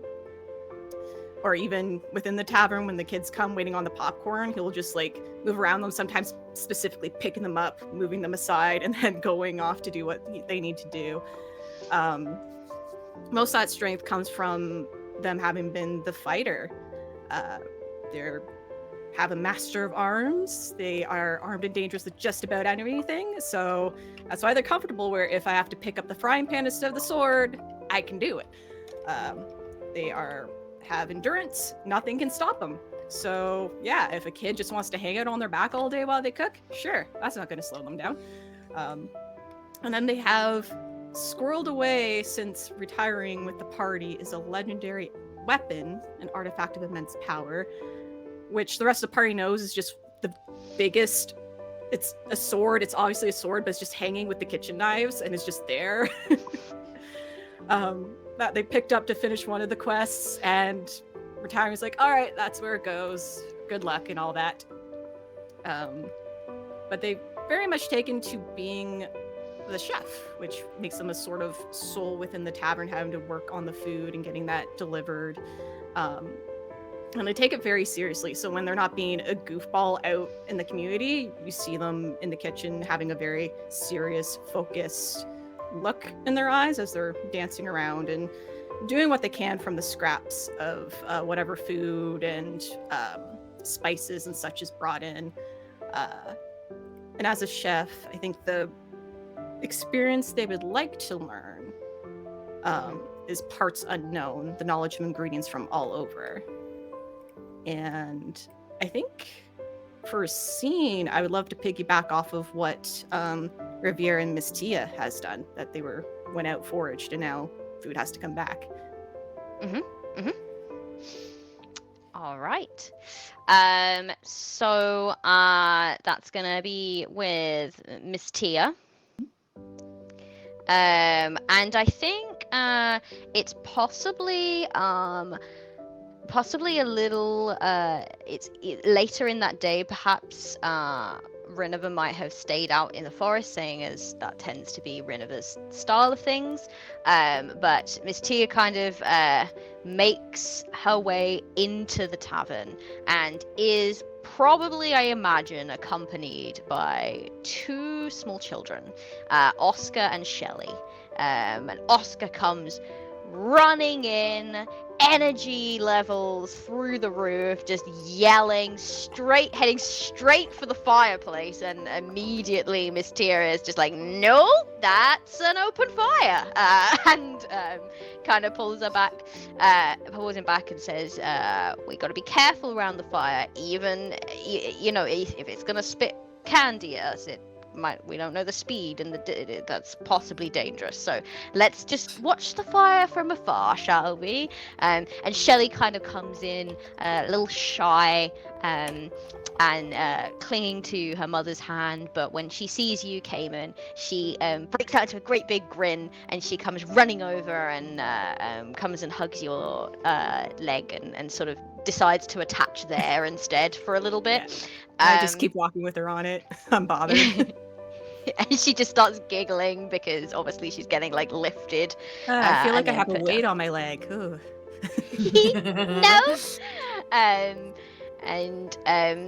Miss Tia kind of takes a seat and she goes, "Oh, what a day! I hope you don't mind. I could really do with a drink of something right now."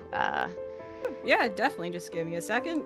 I feel a little sluggish at the moment. Making legs swing. She's not letting go, but she's like giggling like a wild thing, and Oscar's kind of at this point just watching the fire, but like I think just like edging closer when he thinks that his mother is not quite paying attention, but maintaining enough of a safe distance that it's not any cause for concern. And she looks at you and she says, how are you doing? I mean, managing. It's been fun figuring out what everyone likes to eat. I ask Rebecca every morning what she wants. She tells me, I say no, and I walk away. Right, and I trust that she takes that very well. Oh yeah. But I make sure Espenna gets whatever he wants. And I start like, oh, do you want tea, water, something a little harder for end of day? Oh, just some tea is fine. Have you got any fire leaf tea in? I don't know really much about what you stock here. Kind of thinks about it for a second. We might have some left. And Thorn Do just you- show up and slide the tea to. And then He's like disappear. scratching my head. I look down and just see a mysterious hand. Yeah, Just a hand appears. Oh, hello, You seem to have Thorn. some. Hi. Bye. I trust that you do then. Yeah. The party's got me. Start like prepping it. Yeah. You've made it before, I take it. You know. Yeah, I mean, you know, you gotta watch the timing, how much you put in there, the temperature. Ulrich showed me some things on the road. Good. Yeah. Ulrich is well, you certainly made him a big part of, and she kind of looks fondly towards the wall of instruments for a moment, of everything that you're doing here. Yeah, he left quite an impression. He often did on almost everyone that he met. Especially on that stool. Oh, Jester yes, stool in the corner. Stool. She kind of starts laughing, and Oscar kind of just smirks in the corner and goes, "The butt stool." And it's a fantastic butt. It's big butt. That's enough. And she looks back at you. I spent the day with Rinova today, actually. Oh, well, that must have been fun. Yeah. How is she doing? She's not bad. That's a similar answer to what she gave me, if I'm honest. Eh. And you're doing okay? I think so. I mean, it's a new experience for me. I've never really understood a concept of a home, so it's been fun trying to figure out what a home is. Yeah. Well, I mean, I feel like you're doing well. Thank you, by the way, for the soup. Oh, yeah, it's chilly today, by the way. Are you okay with chili? Oscar just immediately like, chili! Yeah! And just like goes running around the table, is like cheering. We are apparently okay with chili. Yes. All right. Then chili and some sourdough bread then. Oh, well, you know, just mind that when you're looking after everyone else, you don't forget to look after yourself. Well, I have people in my life that'll remind me. Thorn will definitely probably poke me. Pokes And and runs. Rebecca will talk me down.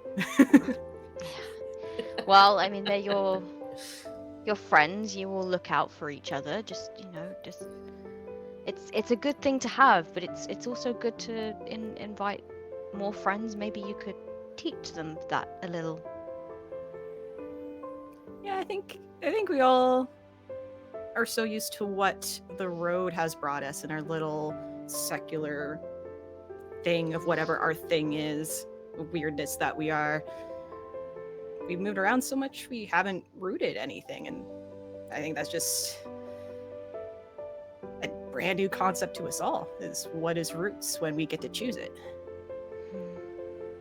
Yeah. Yeah, well, it's... That is I way too suppose a deep. He puts like the tea in front of her. She kind of laughs and she starts drinking. She goes, yes, actually, I've quite had my fill of deep conversations today. It's yes. nice to just relax. I've had my conversations, and I always break Winter's out in jokes half, with her. though. You're doing something, I take it, with the town. We put I'm on a just big excited. festival, I'm big so- show. What? You knew about this, didn't you? Thorn?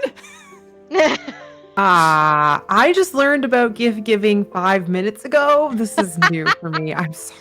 I let you down. Okay, well, it's 2 weeks away, so you've got a lot of planning and not much time to do it, but it will be an excellent opportunity for you all to integrate and spend some time with people, and not just yourselves. You know, that's kind of part of what Small Haven is, and also, and she kind of glances at Thorn, you'll make a lot of money. Rebecca has just recently finished her shift and manages to sidle in at the hearing that there's here's the bit that there's a show, and goes, I'll get my guitar. Like, Great! Wonder. Okay, entertainment sorted. it will be nothing but Wonderwall and repeat. Oh no. Oh no, please, no, spare us. And Miss Tia's face falls, but she tries to hold it together. Great. Well, Maybe we'll do like a bardic contest to break it up. right. Give everyone a chance to play and do something different. A bardic context. Now, Aldrich would love that.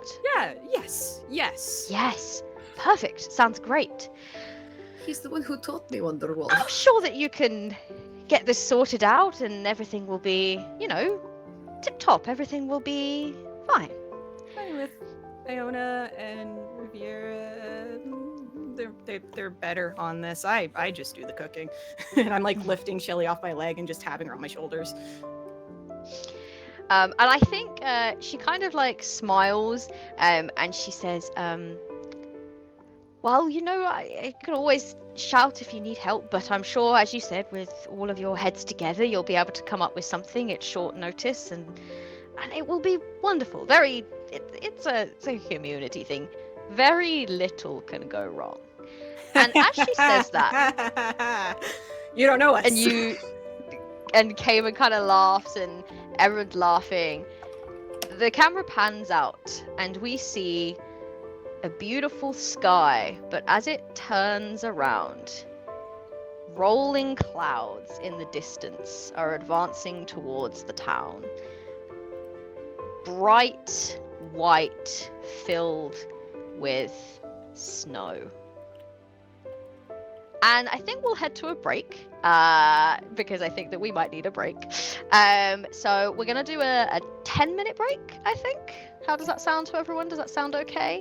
And we will be back in about 10 minutes, everyone, and we will see what that means, and head into our next game. So thank you so much for joining. If you have joined us so far, I can see we've had a lot of people watching, which is really, really lovely. We really appreciated all of your company and your contributions to the chat. And we won't be long. We'll be back shortly. See ya!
Hey everyone, we have returned. We have returned to the wonderful town of Smallhaven. Our lovely players, we've gotten to know their characters a little bit better. We've gotten to know some of the people that live in Smallhaven a little bit better, and we know their tavern a little bit better now. Where we left off, there were some rather dangerous-looking rolling clouds in the distance, and I think we will rejoin, heading straight into our next game, Weathering the Storm. You all gained a town skill, so you can kind of write that on your character sheets if you haven't already, that you've gained that town skill. Just to give you guys at home a little heads up on what I mean by these skills. Adventurous skills are things that our lovely adventurers already know. They picked it up while adventuring. As we play the game, if they choose to use any of these adventurous skills while kind of describing or role-playing in a scene, or they choose to use that particular thing that they know, they will then cross that out and not be able to use that for the rest of the game.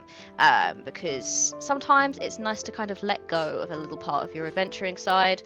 But any town skills that they pick up, they can use those as many times as they like, because that is the aim. We are aiming to integrate them into town life. So, Weathering the Storm. Or Shelter from the Storm, I should say. I think we'll pick up in a moment where all of you, I think, are in the common room. You're probably all sat around a table. I imagine that Rebecca is in Rebecca's chair, and then the rest of you have kind of just picked up random bits of furniture from around to kind of sit at. You don't have long before the Winter's Hearth Festival to prepare something, but this is your chance to figure out something that will help you kind of ingratiate yourself into the local community and not feel totally cut off, because this is, after all, a very important dream of Ulrich's that you are all enacting, and Ulrich was very big on people. So you're sat around, it is early in the morning, and as you are, I think all of you probably woke up with this very strange sense that something was a little off.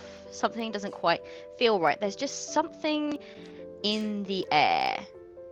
Maybe a familiar ache in your bones. It's that sense that something is coming, and it could be put down to sort of nerves as you sit and plan. But tell me, please sit and plan a little for your festival doings. What does that kind of look like as you're all sat around? So, Rebecca is on her chair in the corner. Like, if you picture the fireplace with the mantelpiece and like the tavern corner, it's kind of wedged in there. And so she's there with a guitar, Spanish style guitar, that is covered in all sorts of different colored ribbons that don't seem to match her usual aesthetic, because it wasn't her guitar originally. It belonged to Ulrich, so she didn't take anything off. All the knickknacks that Ulrich had put on it are still on this guitar.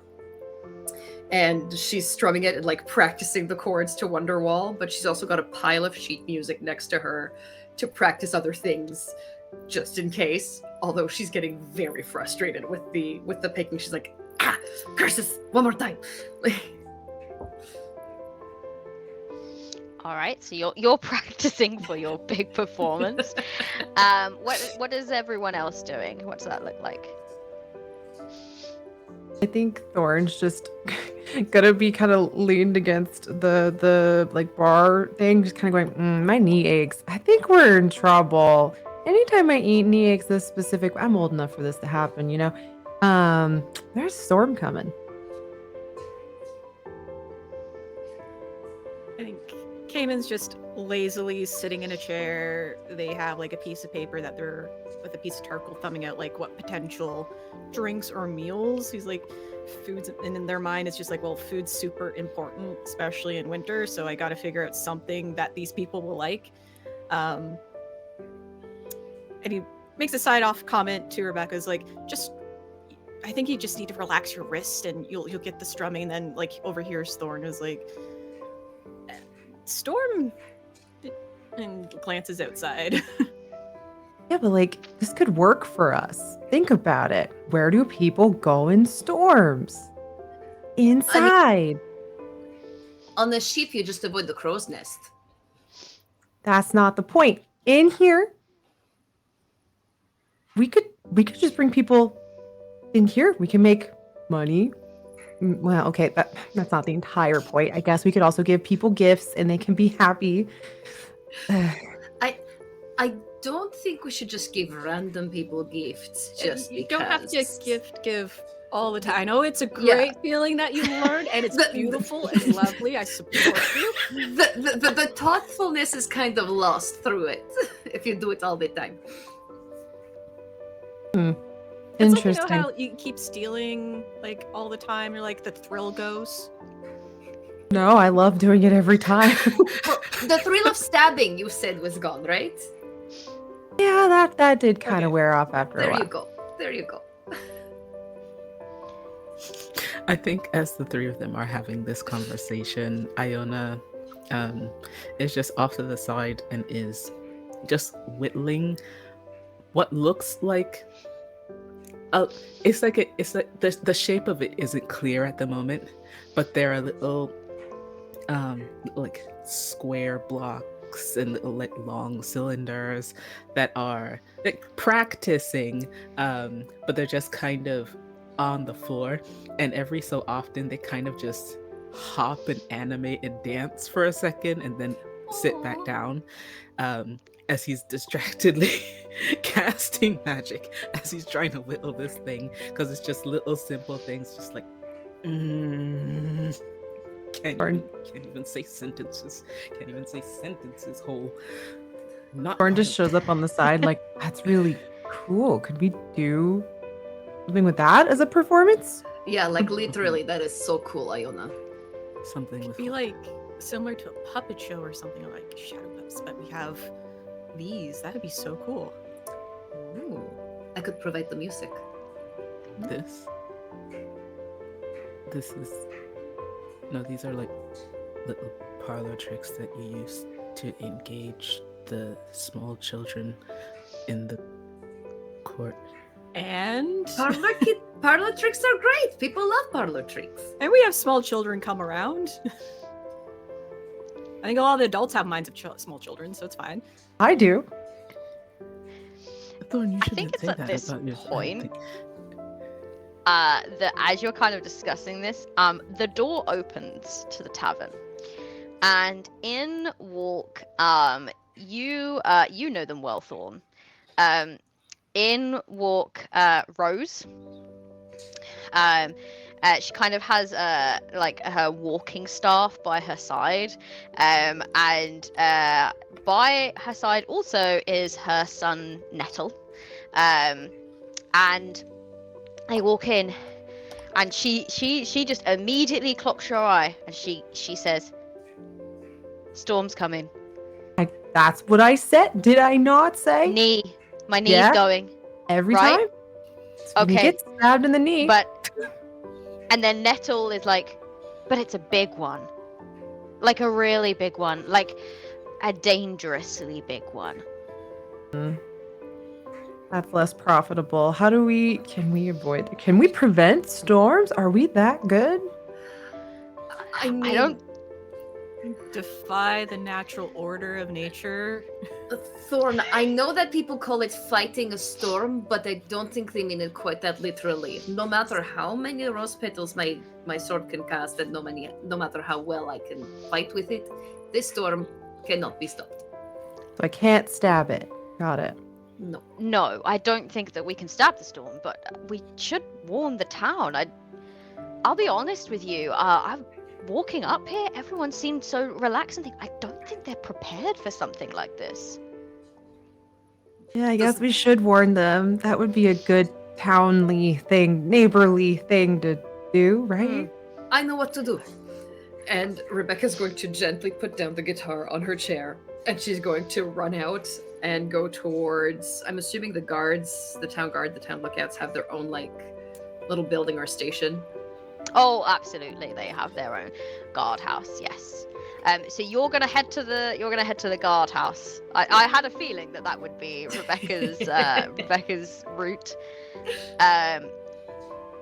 So what we'll do is well, first I'm going to ask you a question before we head to the guardhouse. Sure. I would like to know, as a group, because you're adventurers, you have faced many storms of all different kinds, both metaphorical and literal. What kind of precautions do you take? And what do you have prepared in the tavern for should something come along? Not even just a storm, but just in case the town gets attacked by a horde of undead or something like that. Because if anyone is going to have those plans in place, it's going to be a group of adventurers. So many. What do you think that you have already prepped in the tavern, ready to face some kind of dire situation like this? So Thorns just starts going into their cloak, the iridescent one, just going, I have this ancient spear of, whatever deity that we felled that one time, but that's just an insta-kill. It doesn't kill storms, so that's not useful. And then they pull out another relic, and they're like, well, this could create happiness for somebody. That would actually be kind of useful, but that's not good on a storm. And they're just pulling out rare relic after relic from their cloak, and no one knows where that's coming from. And it's just creating a pile, and they're like, none of that is useful. And there's probably a stash behind, if there's a counter, a bar counter right behind it, or even under it, there's this stash of weapons that has been collected over the years, a bunch of fighter weapons, probably from Cayman, and a variety of rapiers, short swords, and other finesse, probably a whip, just to be fancy. Yes, in there from Rebecca. A whip. So it's a bar, but it's also an armory, is what I'm hearing. Just a little. And we have a variety of magical artifacts for all different kinds of things, but potentially not for a storm right now, but loads of other things. I imagine that Renifer, throughout the entire preceding conversation, was not there because she was out just chopping a whole bunch of wood, just stocking up on firewood. She was just going to put up sort of a normal amount for the winter, but then somebody in town informed her that what she thought was a normal amount was not nearly a fraction of what would be enough, so that she's just chopping a whole bunch more now. Oh, because she's used to, let's get a bit of wood for tonight where we're camping. Yeah. So I only need a bit, but that times 5 or something and it'll be fine. And then they're it was not fine. It was not fine. It was absolutely not fine. I imagine it was probably Jakra, just kind of passing by with Vainsliff, and he just scoffing and just being like, you think that's gonna be enough? It's gonna be enough for at least a month, right? Try less than a week. I kind of nudging Vainsliff, and Vainsliff just being like, don't be mean. I think you're gonna need a little bit more. In fact, I think it's gonna snow. The clouds look kind of a bit snowy. I don't know how long for, but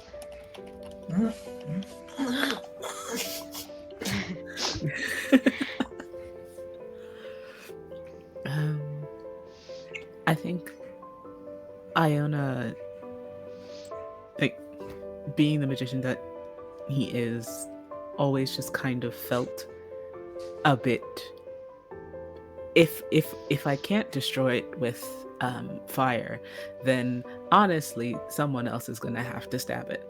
So and sword, knife, that someone, everyone, the martial classes can take care of it.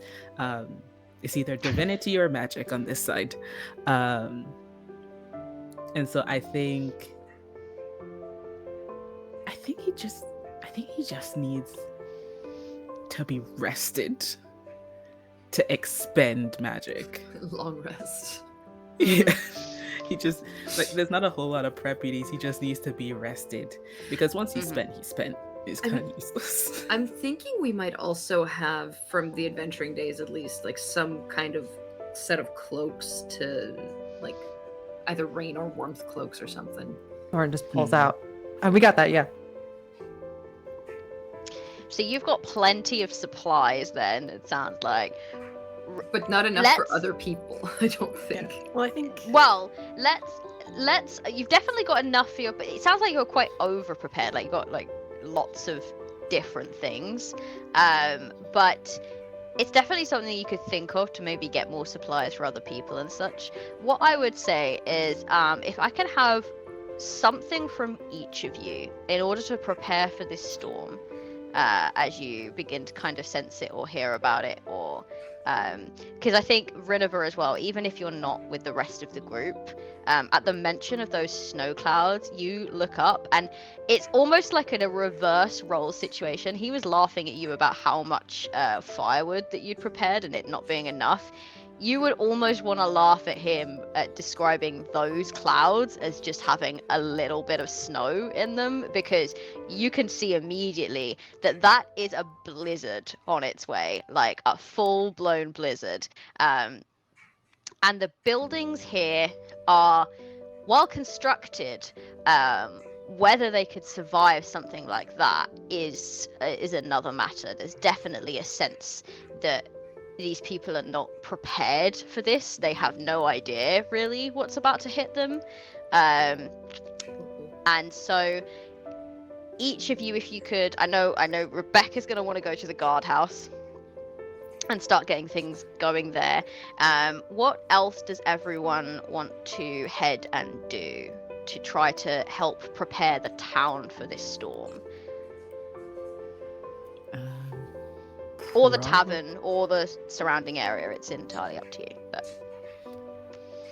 Probably gonna head back to Knoll, and see if there's any like spare lumber around to try and reinforce, bar up some of these places.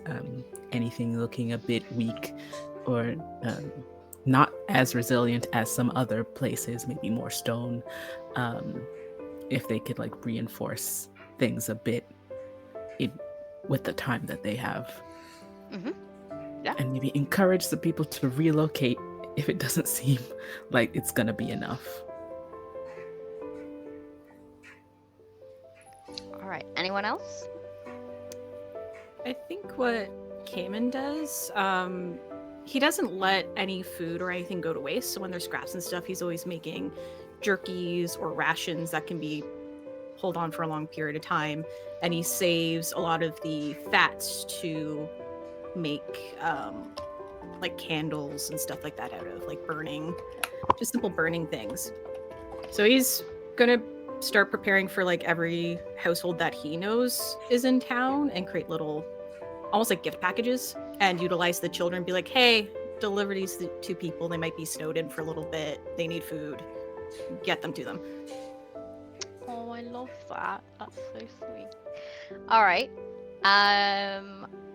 Val, is Thorn gonna do anything? I think Thorn's gonna ask Rose, like, are there any, have we stolen or stabbed anything that had like, or do we do shielding magical? Like they're just like grasping and they don't really know. They can't stab a cloud. This is out of their wheelhouse. They're just asking for advice from their mentor. Rose, will kind of go, well, I mean, it's... You can't face every problem with stabbing it, unfortunately. Sometimes it's more about enduring a thing. Certainly, I suppose we've already got sort of warning people and such covered, but you're welcome to join any of your friends in helping. We've got food and making sure things are reinforced.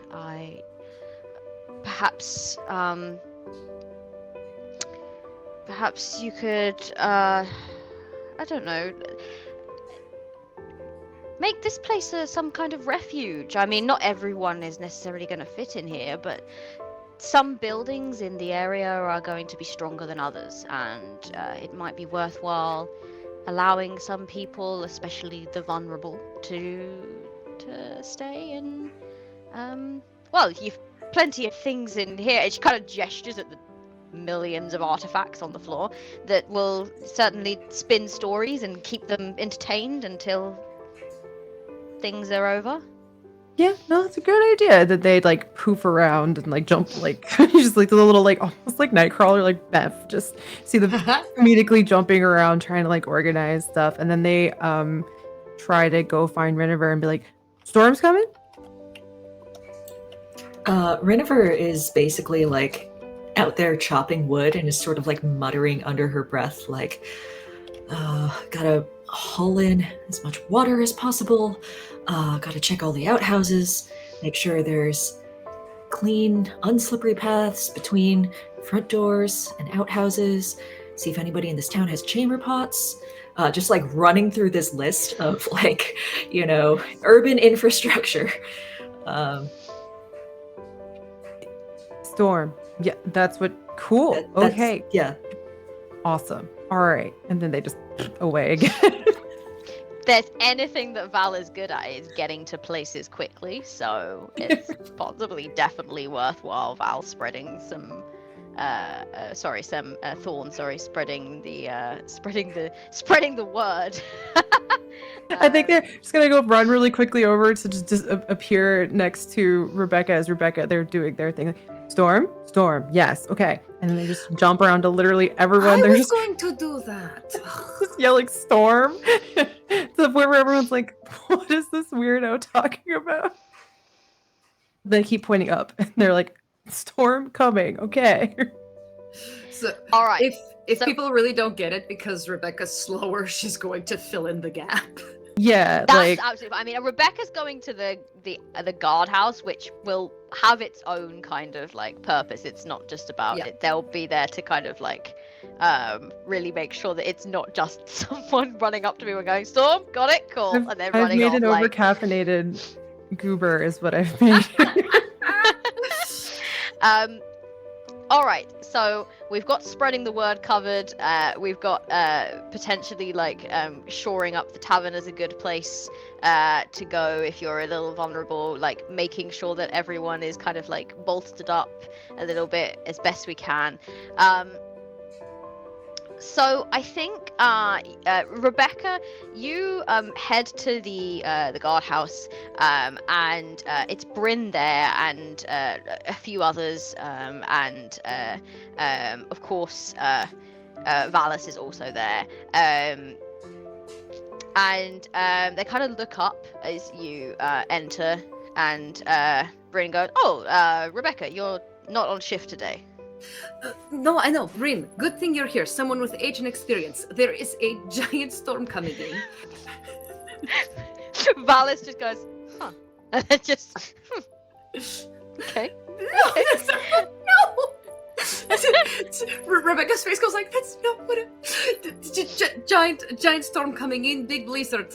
It would seem, with like lots of snow, and it might cause trouble." A storm? As in, like a snowstorm? Yes. And then Bryn kind of like looks out the window, and then he kind of like takes a really long look, and he's like, we need to prepare for this. We need to prepare for this. That's a big storm. See, yes, that is a big storm. And I turn to Valis, and I'm like, that is not. You know that is not what I meant, right? I meant like. Oh no! I'm not. I'm not really. I'm not actually mad. It was a joke. I know I don't have as much. Anyway, Storm. We should do something about that. Yes.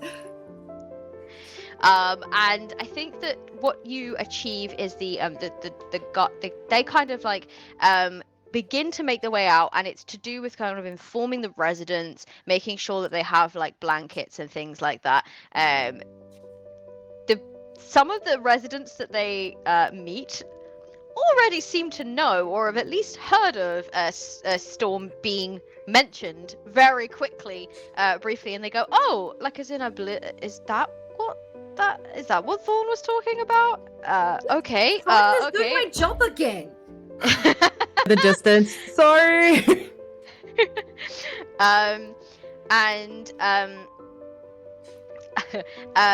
Well, I think that the Thorn mentioned the tavern. Can we go there? Can we go there? And looks at you, Rebecca. Yes, I guess. Yeah, absolutely. The tavern is. Yeah, you can go there. Okay, great. We'll start preparing ourselves, and they kind of all like split off, and there's a sense of urgency kind of begins to run through the town like wildfire. Meanwhile, Iona, you arrive at Knowles, and he looks up at you, and he does that thing where he smiles, and he's like, "Oh, Iona!" And then he kind of sees the expression on your face, and his smile kind of is, and he's like, "What's wrong?" Oh, you are muted. You are muted. How much spare lumber do you have? I got wood, like plenty of wood. Yes, I did say that. Sorry, everyone. Sorry. Lowering the tone. Sorry. It's fine. I think Iona pauses. It's like, yes. I need the town. A storm is coming. A very large storm. That sounds blizzard. like a metaphorical storm or like a real No. storm. A real, very real. Right. Okay. Yes. Okay. I can think of a few places that might need Yes. looking at. Based on what you've been teaching me so far, I know that some of these buildings will not likely survive without That bad. possibly. Anais? She's like, yeah. Stop what you're doing right now. We need to go. And we need to fix up some people's houses. For free? Yes, Anais. That's what being a community is about. We need to make sure that people are safe. That's the most important thing. I love guess. I guess. And she kind of gets up with this big old sigh, and walks over to a wood pile and starts to gather up things. And then she looks back and she's like, "Are we going?" Yes. All right. I'm gonna need your help. I know that you don't think that you're that good at this, but you are. So you're fine. You're good. So should we do it together? Yes, we'll do it together. Great. How much convincing do you think some people will need if their houses cannot be fixed to go to the tavern? Depends on the person. Hopefully not too much convincing, but Okay. we'll assess. Person to person. Let's go. All right. Starts picking up lumber. All right. Let's look. So, Rinova, you are going around, and I guess you probably end up kind of joining up with them a little bit, just making sure that everyone, like all the the outhouses and everyone that has a good amount of toilet. I love that you thought of toilets. Like no one in any party situation, no one ever thinks about toilets, and so when someone does, it really throws me, and I'm just like, toilets. Oh my god, I hadn't even thought of that in this fantasy tavern, or in this fantasy town scenario. Man, Leave it to the paladins to have to think about the dirty work, you know? Yeah, just absolutely mind blown. Like all of the villagers looking at you, just like toilets. Oh yeah, forgot I had one of those. And also bringing in, water for drinking, but yes, yes. supplies, basic supplies. Just not out of the trough. Yeah. And I imagine as well, given that you know the forest so well, you're probably able to enlist some help from Miss Tia.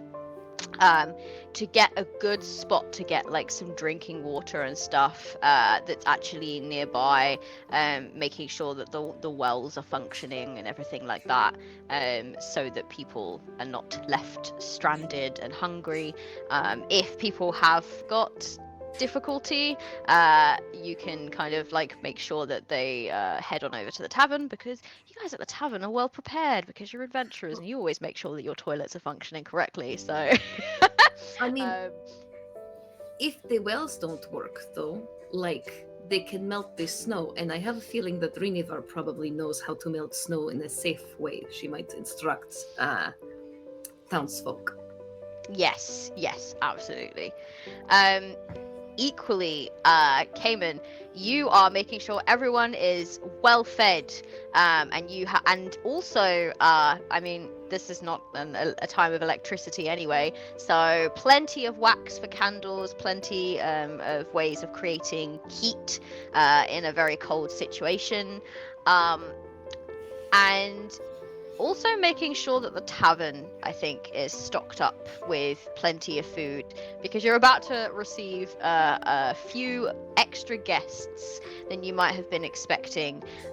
So kind of like, I think probably Nettle and Rose stay behind and begin to help you like move the tables to the side, being very careful to keep Rebecca's chair exactly where it is, and like lay out like blankets and pillows and things like that, all of those extra things that you guys have, just to make sure that people have a place to like rest and sleep, and eat and feel safe. And it's quite nice in this sort of almost church-shaped tavern, I think, for that to be the place of refuge. I think with that, you've all come up with some really good ways of kind of weathering said storm. So really, at the end, it's just about picking up the pieces. I rolled a dice to see how much damage the storm ends up doing, and I ended up rolling a 4. Which means that there is some damage. It hasn't totally wrecked everything, but there is some damage to some of the weaker buildings. There is a little bit of damage to the tavern as well. Just some of those like recent repairs and things that haven't quite like settled yet. Like some of those roof tiles, those newer roof tiles go flying off and things like that. But it could have been a lot worse. And you notice, I think, over the next few days, people begin to really warm to you in a way that they hadn't quite before. There was a sense of you kind of keeping distance in a way, but now your efforts became like the kind of cornerstone of keeping everyone safe. And suddenly now people almost are like turning to you a little bit in terms of fixing things up. They're asking you just like, okay, so in the future if something like this happens, like how can we make this better, make this safer? Bryn definitely in the guardhouse starts to look to you, Rebecca, for a little bit more advice, and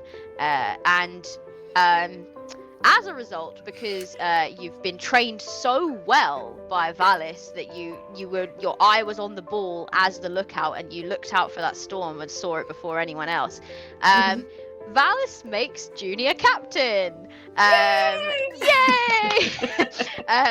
So, you know, winner. I love the idea that you did the work, and then he's just like, Valis, I'm rewarding you.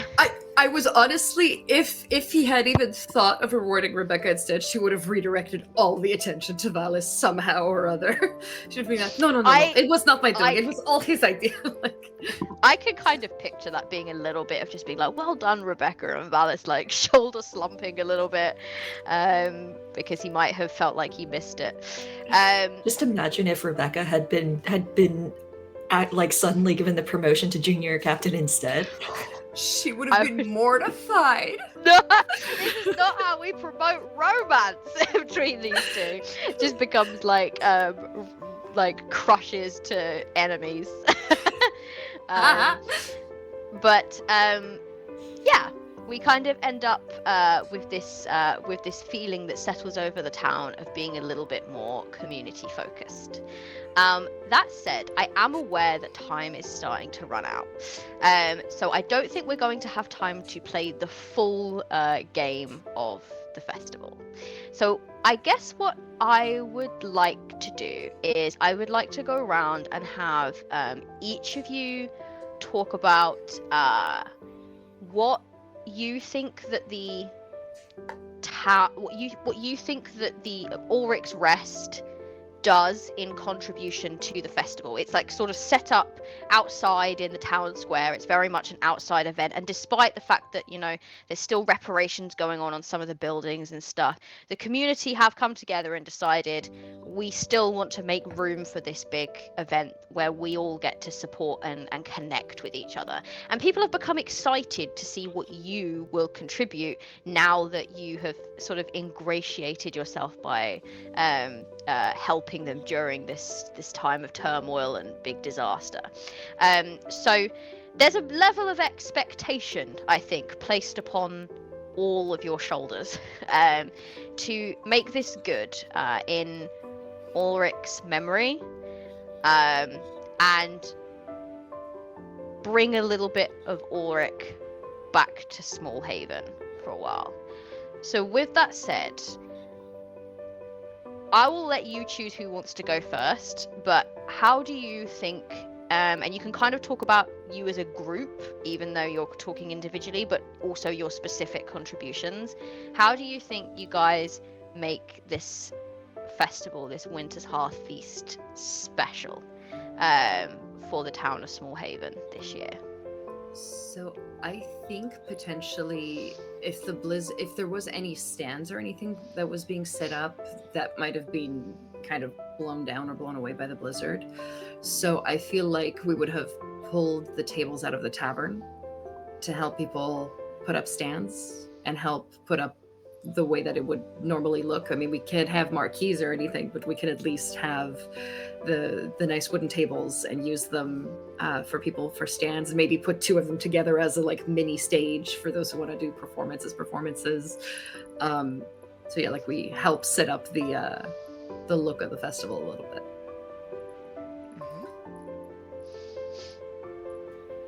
And Rebecca's singing Wonderwall. Of course. Well, so the Wonderwall performance, Rebecca gets down pat. I mean, she learned it from Ulrich. She knows it really, really well. That one's perfect. The rest of the sheet music from Ulrich that she tried to learn is not great. She tries her best. It's not great. That said, I do feel like as you are playing and performing, you look up and maybe you know that it's not perfect and that's slightly vexing to you, but you look up and all of that feeling of it not being perfect goes away when you see Valis is watching you from the audience, and he looks utterly enamored by everything you're doing. He's clearly incredibly impressed, even if you're not that impressed with yourself. And at the kind of, you get to the end of the song and he stands up and claps, and just like that kind of very militant, like stiff posture that he usually holds is gone. Like he looks so relaxed and so proud. And he kind of like mouths at you, you did great. I love that. And if there was any snow around Rebecca at this time, it would probably melt from all the blushing that she's doing. All right, who's next? Oh, you want to go? Okay, well, I was just gonna say that basically Thorin has taken the gift giving mentality like to such a degree. They want to be like the best gift giver, so they give like all the folks like a very specific custom-made thing, like to Mrs. Tia. They give like a little mushroom finding potion. Like it's a little thing that glows brighter or less in the direction of the mushroom she's thinking of. Like that kind of thing. A little mushroom finder. Mushroom finder. I love that. That's like as Miss Tia, I just felt like the excitement. I just was like, oh yes, that's so useful. Thank you. And to Noel, they just give a piece of wood that they think is rare, or they were told was rare, and also wink, wink, nudge, nudge, have fun later, and run away. And then wink, wink, nudge, nudge, and I don't know, like have fun later. No, Noel's just like have fun with. You'll figure it out. Okay. Okay. He does look at this, and then he's like, "Is this from the black marsh tree? This is black marsh tree wood. This is black marsh tree wood." And then he's like, and he's, this is black marsh tree wood, and she's just like, she just looks at it for a really long time, and she's like, I don't care. and she just like walks off, and he's just like, she's tough. She's a tough crowd. She's a tough crowd. Okay, I care. Thank you so much. And they give like another piece of wood. I'm like, I know you pretend not to care about all this, but I think you'll like this. And they run away. She kind of like, she's like, looks at it, and then she's just like, yeah, cool, okay, thanks. And then just like puts it in her pocket, and she's just like looking at it, admiring it when she thinks no one is looking. Like she's incredibly excited, really. And then who else was it? Oh yes, and then to Rebecca, Thorn gives like strings, like really rare guitar strings. Like, have fun with that. Don't break them too quickly. And I'm trying to think of. And Rebecca is going to like gingerly hand a knife, and it's like, it's not much. I'm so sorry that I couldn't do better than Reniver. They just like twirl it and like, no, it's perfect, thank you. And they're like fiddling with it. I've made an ADHD over caffeinated rogue gremlin. You just gave a knife to someone whose special interest is knives. Like that's what you've done there. It's perfect. And then Sue came in there like, you already have a knife, but like here's another. This one is good for. It's something to do with cooking things. I think it's right for you. I love it. And then when they take it, they hold out something for Thorn. It's a heart-shaped hand pie, and it's full of like meat. You can smell the rosemary in it, and there's like this like Viking utensil knife that's stabbed into it. Like, you can stab that. And they just again like take it out and So put it many in. knives. And they're like, I will cherish this forever. Thank you. Here is a sentence that I never thought I'd say. We are entering the second knife gift exchange of the day. Yeah, that's what we're doing. I never thought that I would be in any kind of actual play where this would be a thing once, but it's twice, and I love it. Well, And this isn't even a horror game. No. It's not even a horror game, guys. Iona, they go up and they're just like, hands this little potion. It's like, this will help fire longer. Magic good. I don't. It looks right. They're just like, Thank you. Iona, for his part, has been aggressively whittling for 2 weeks, and each of you get a little representation of something you own. So for Renevere, you get a little version of your mask, and then for Thorn, it's like, you have so many knives, but it is a like a pocked where the jewels would be their little burn marks, and it's like a tiny little wooden version of one of your jeweled daggers. Another So- knife. Yay. Yeah, the one knife you can't actually cut anything with. I'm trying to Sorry. be better about that. So this is perfect. And then for Rebecca, it is a little version of your pipe fox. Just curled. So it's like a curled little spiral of a pipe fox. And then for Cayman, Iona hesitates. It's like, you took so well to how you do things now, so I kind of was making you a sword, but then it turned so it's a sword sticking out of a pot. I'm sorry. I love it. 2 knives or fake sword objects. Yay. Fake sword object.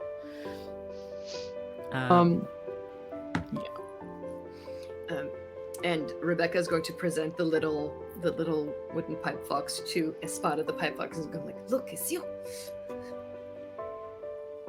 I get to voice That's the that fox. noise. And then last. That's what the fox says. All right. Well, this is a good show.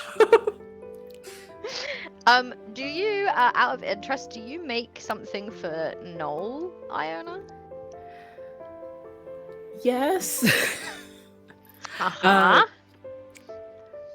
So with Noel, Iona takes a moment to it's like wrapped up, and he's just like, thank you for the lessons. And it when he unwraps it, it's in pieces. It's like, I made something that you could put together. So it's all here. It should all be here. I think it's all here. Let me know if you try to put it together and it doesn't go together. But when you put it together, it should rotate and make a small version of your workshop. Oh. So he's kind of like analyzing each piece. The moment that you say it goes together, you can see he's already starting to try to figure out how these pieces slot together, and there's quite a lot of them. But when you say that, he kind of like raises his eyebrows in surprise and looks at you, and he's like, really? My workshop? Well, it's an important place to you and to me, but to you, and I think I was worried when the storm was happening that something might happen to it, and so I wanted to preserve it in a way for you. Okay.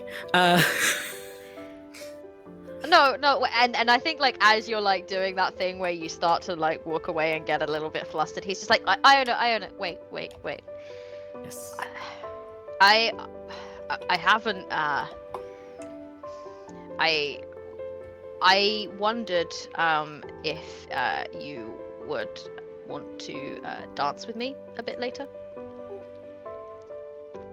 Yes, I'm very good at. Yes, I would like to dance with you.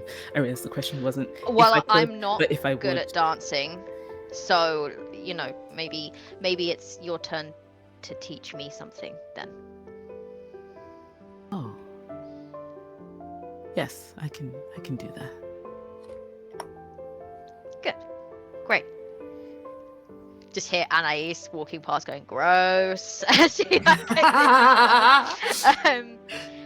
All right. And then Thorin, well, because there's one more, and then Yes. so Thorin goes up to Renover last and is just like, so I didn't. you hunt good. I figure you already have a bow, but like here's a bow that I think will be good for hunting. Maybe.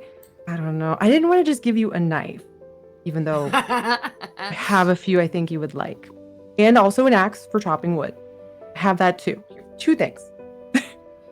You already gave me a scarf, and it was very, very nice. It was very warm. It kept me very warm while I was chopping. And the bow it looks like it's made very well, and I will be honored to use it. Yeah, thank you. You're Yes, there welcome. Still clashes with the outfit. Well, I didn't know how to give the perfect gift yet when I did that. So but yeah, and then Thorn's like, also you're like really cool. And I admire you a lot. So if you wanna hang out sometime after the dancing, during the dancing, I don't. Yep. Yeah, please. Awesome. And they just like run away from for now. Immediately leaves the vicinity.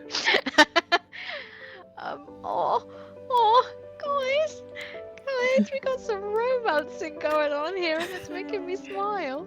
And they're also awkward. No one is smooth. No one is smooth here, but that's fine. I feel like that's probably a little bit That's more why realistic. Cayman's not romancing. Yeah, Cayman's just like got all the children hanging from him, just like, Hey, yes, I'm here doing this. Yeah, what is Cayman doing? Yeah, so I think leading up to it all, they would have been showing those of the town people who are interested how to set up like cooking spits outside. So they'd have this collection of different cooking spits around the main bonfire, where there's like this large rotating spit of meat that could be carved off for meals, and each spit has like different foods. Like there's a hunter stew, and came and showed some of the things they would do on the road, as well as allowing like everyone else that wants to participate in cooking, like other townsfolks, to share in their knowledge of food and give what they love about food. So imagine like there's someone bringing it like flatbreads that are cooking on a pan, other savory like additional hand pies, potatoes, making up like hot cocoa. And even the children, they're like having these little pans with the popcorn because they couldn't wait for the fire to go off anymore. So he's set them up around some of the other fires that are safe for them to be around to cook those treats. And of course, like mulled ciders and wines and all the fun things that just fill the air with comfort and memories, and bringing everyone together in that shared communal cooking of it all. Oh, that's lovely. I love that. Is there anything else that Cayman would want to do while here, or just really just focusing on the community vibe of it all? I think there's a moment where he's been like sort of circling around so he can help whenever someone needs like his strength to help on something. But he'll stop in front of the tavern and look up at the sign and just sort of nod and be like, "Thanks for giving me a home, Alric." Okay, that might. Hold on. Hold on. Felix? No, I'm good. Okay. So, cool. On that very sad bombshell, Rinova, you've received a lovely gift. But what have you been doing during this festival? During the majority of the festival, Renover has been hanging around awkwardly. But after, that very, very cute gift exchange, after, seeing Cayman helping out with, all of the preparations for the food and, entertaining all the children, after seeing Iona and Noel, head out into the dancing, after seeing after seeing Rebecca's performance, Renifer starts to sort of move more into the crowd of people again, nodding at some of her acquaintances, stopping by a couple conversations and just like listening to what's going on before moving on.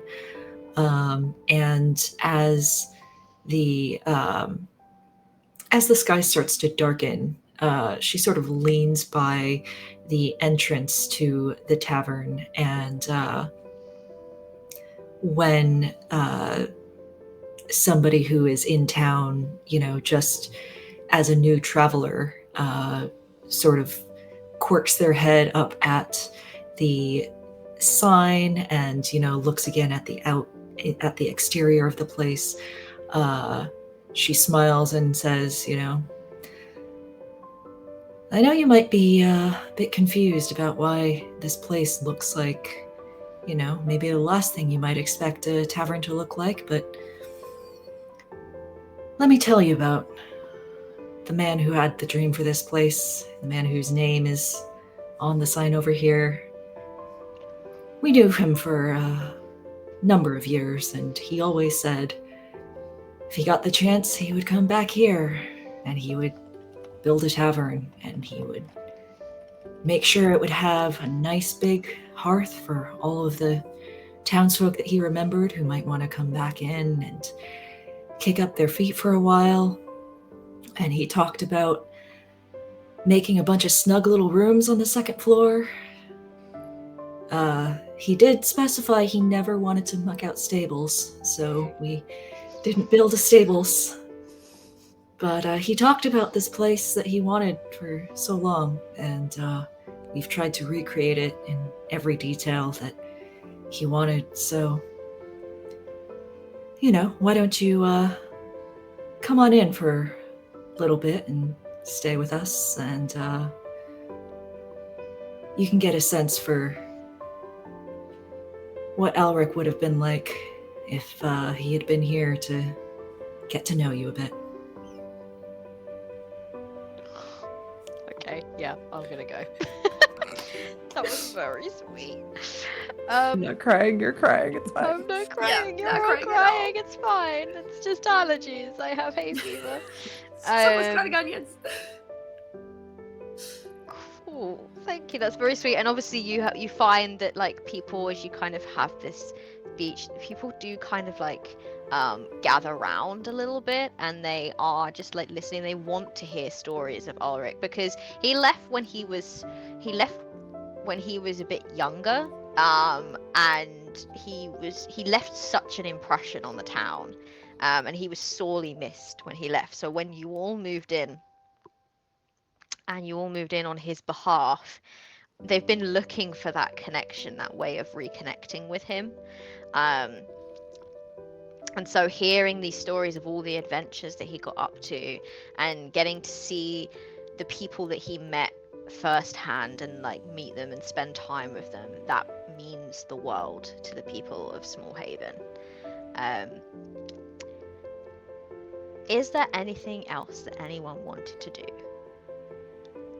as part of this festival, or shall we end our little game there? Yeah, shall we? I think Yeah. Kaya's emotional kill shot. Yeah, I feel like It's such a good Kaya's thing. ended us on an Like- incredible note. So, cool. That ends our little game of Stewpot. I almost wish now that I had made this into a 2-shot so that I could like actually like really spend some more time and like developing things, because I think they had a lot of really cool like potential to really like dig deep into some of these characters. But thank you so much for joining us, everyone who's joined us this evening and kind of been in chat and listening, because we really have had a lot of fun with this game and this system, this very mechanicalist system. It's all about kind of the RP, and I kind of like that about it a lot. We will go around now and introduce ourselves. let everyone know where to find us. Plug a little bit if you want to, some of the things that you do. And we have overrun a little bit, so keep it a little on the brief side. But yeah, we will go around now, and then we will be saying see you all later. So I've actually lost my Twitch stream because on my end I'm having all sorts of internet issues. So I'm going to go around via what I can see on the overlay. I'm going to start with Natalie. Alright, hi everybody, I'm Natalie. Find me everywhere on the internet with Ghost Candle or Ghost Slay Candle on Twitch and YouTube. I'm an artist, actual play performer, and sometimes I do design thingies when I feel like it. Got nothing else going on for the rest of this year, so just follow me and see what I do next. That was incredibly. I was like, oh, keep it brief, and you were like, got the brief. I am very practiced. I love that. Awesome. Thank you very much, Natalie. Kaya. Hi, I'm Kaya. I am on Blue Sky Twitter, if you're still on Twitter, and other places as Mirror-Lock. You can also visit my website at mirror-lock.com. I am a TTRPG writer, actual player, editor, and critic in general. My most recent product was the World Builders Almanac, which the Kickstarter just wrapped up about a month ago, but there's still options for late pledges if you are interested in things like making sure that your fantasy tavern has a working bathroom. Otherwise, I am extremely excited to actually be working on Ghast with Kat early next year. So keep an eye out for that. I'm sure that Kat and the Hatchlings team will keep everybody super updated on how that project is going. Yes. All right. Thank you, thank you for Kaya for allowing me to figure out what I'm going to plug when it's my turn. Lilith, let's go with you next. Okay, so thank you for everyone who tuned in. I'm Lilith. You can find me on socials under Lilith Wild or The Lilith Wild, depending on which social it is, or under Claire Ridgewood, which is my writing name. I am an author to be, hopefully, fingers crossed. I am also working on writing several TTRPG modules, and I hope to do more actual plays in future, because I am new to this. Ooh, well, I hope you had fun with this one. I did. Thank you. I will go for Ren next. Hi, I'm Ren. You can find me at MaskRen on Blue Sky and TikTok. I do cosplay, actual play, and a little bit of voiceover here and there. I have projects that I can't mention because they exist in the ether, and have not come to fruition yet. But yeah, it's been a fun game. Thank you, Kat. That's obviously my pleasure. And last but not least, let's go with Val. Well, hi, that's me. Hi, I'm Val or Space Valkyries. I'm a queer variety streamer and science fiction and fantasy writer under the pen name VM Ayala, so you can actually go read some of my short stories and such lovely anthologies like The Best American Science Fiction and Fantasy. That's been a fun one to get to plug lately. Yeah, I've been trying to get into TTRPG writing and actual play this year, so it's been really fun to get to do. So thank you for having me. All right, I guess that leaves me. I am Kat. I am otherwise known as the Law Mistress, or you can find me at Law Mistress 93 on Blue Sky. I basically hang out at Blue Sky now. I don't go near Twitter. I feel like that's pretty much everyone at this point. I do TTRPG writing, and so I've been dipping my toes into game design, as well as obviously being in the actual play space, and having my Twitch channel. I, as Kaya has mentioned, am currently working on something very exciting. I have started up a publishing initiative with Rich from Hatchling Games, and Josh, otherwise known as Art of Arklin, and we are creating solo horror games currently. Zines, that's our jam, and we plan to expand into much more, into lots of different SRDs and things. But our first launch product is going to be using the Carter SRD for solo games. We have, you'll find it on my social media probably pretty easily because I'm just constantly retweeting things.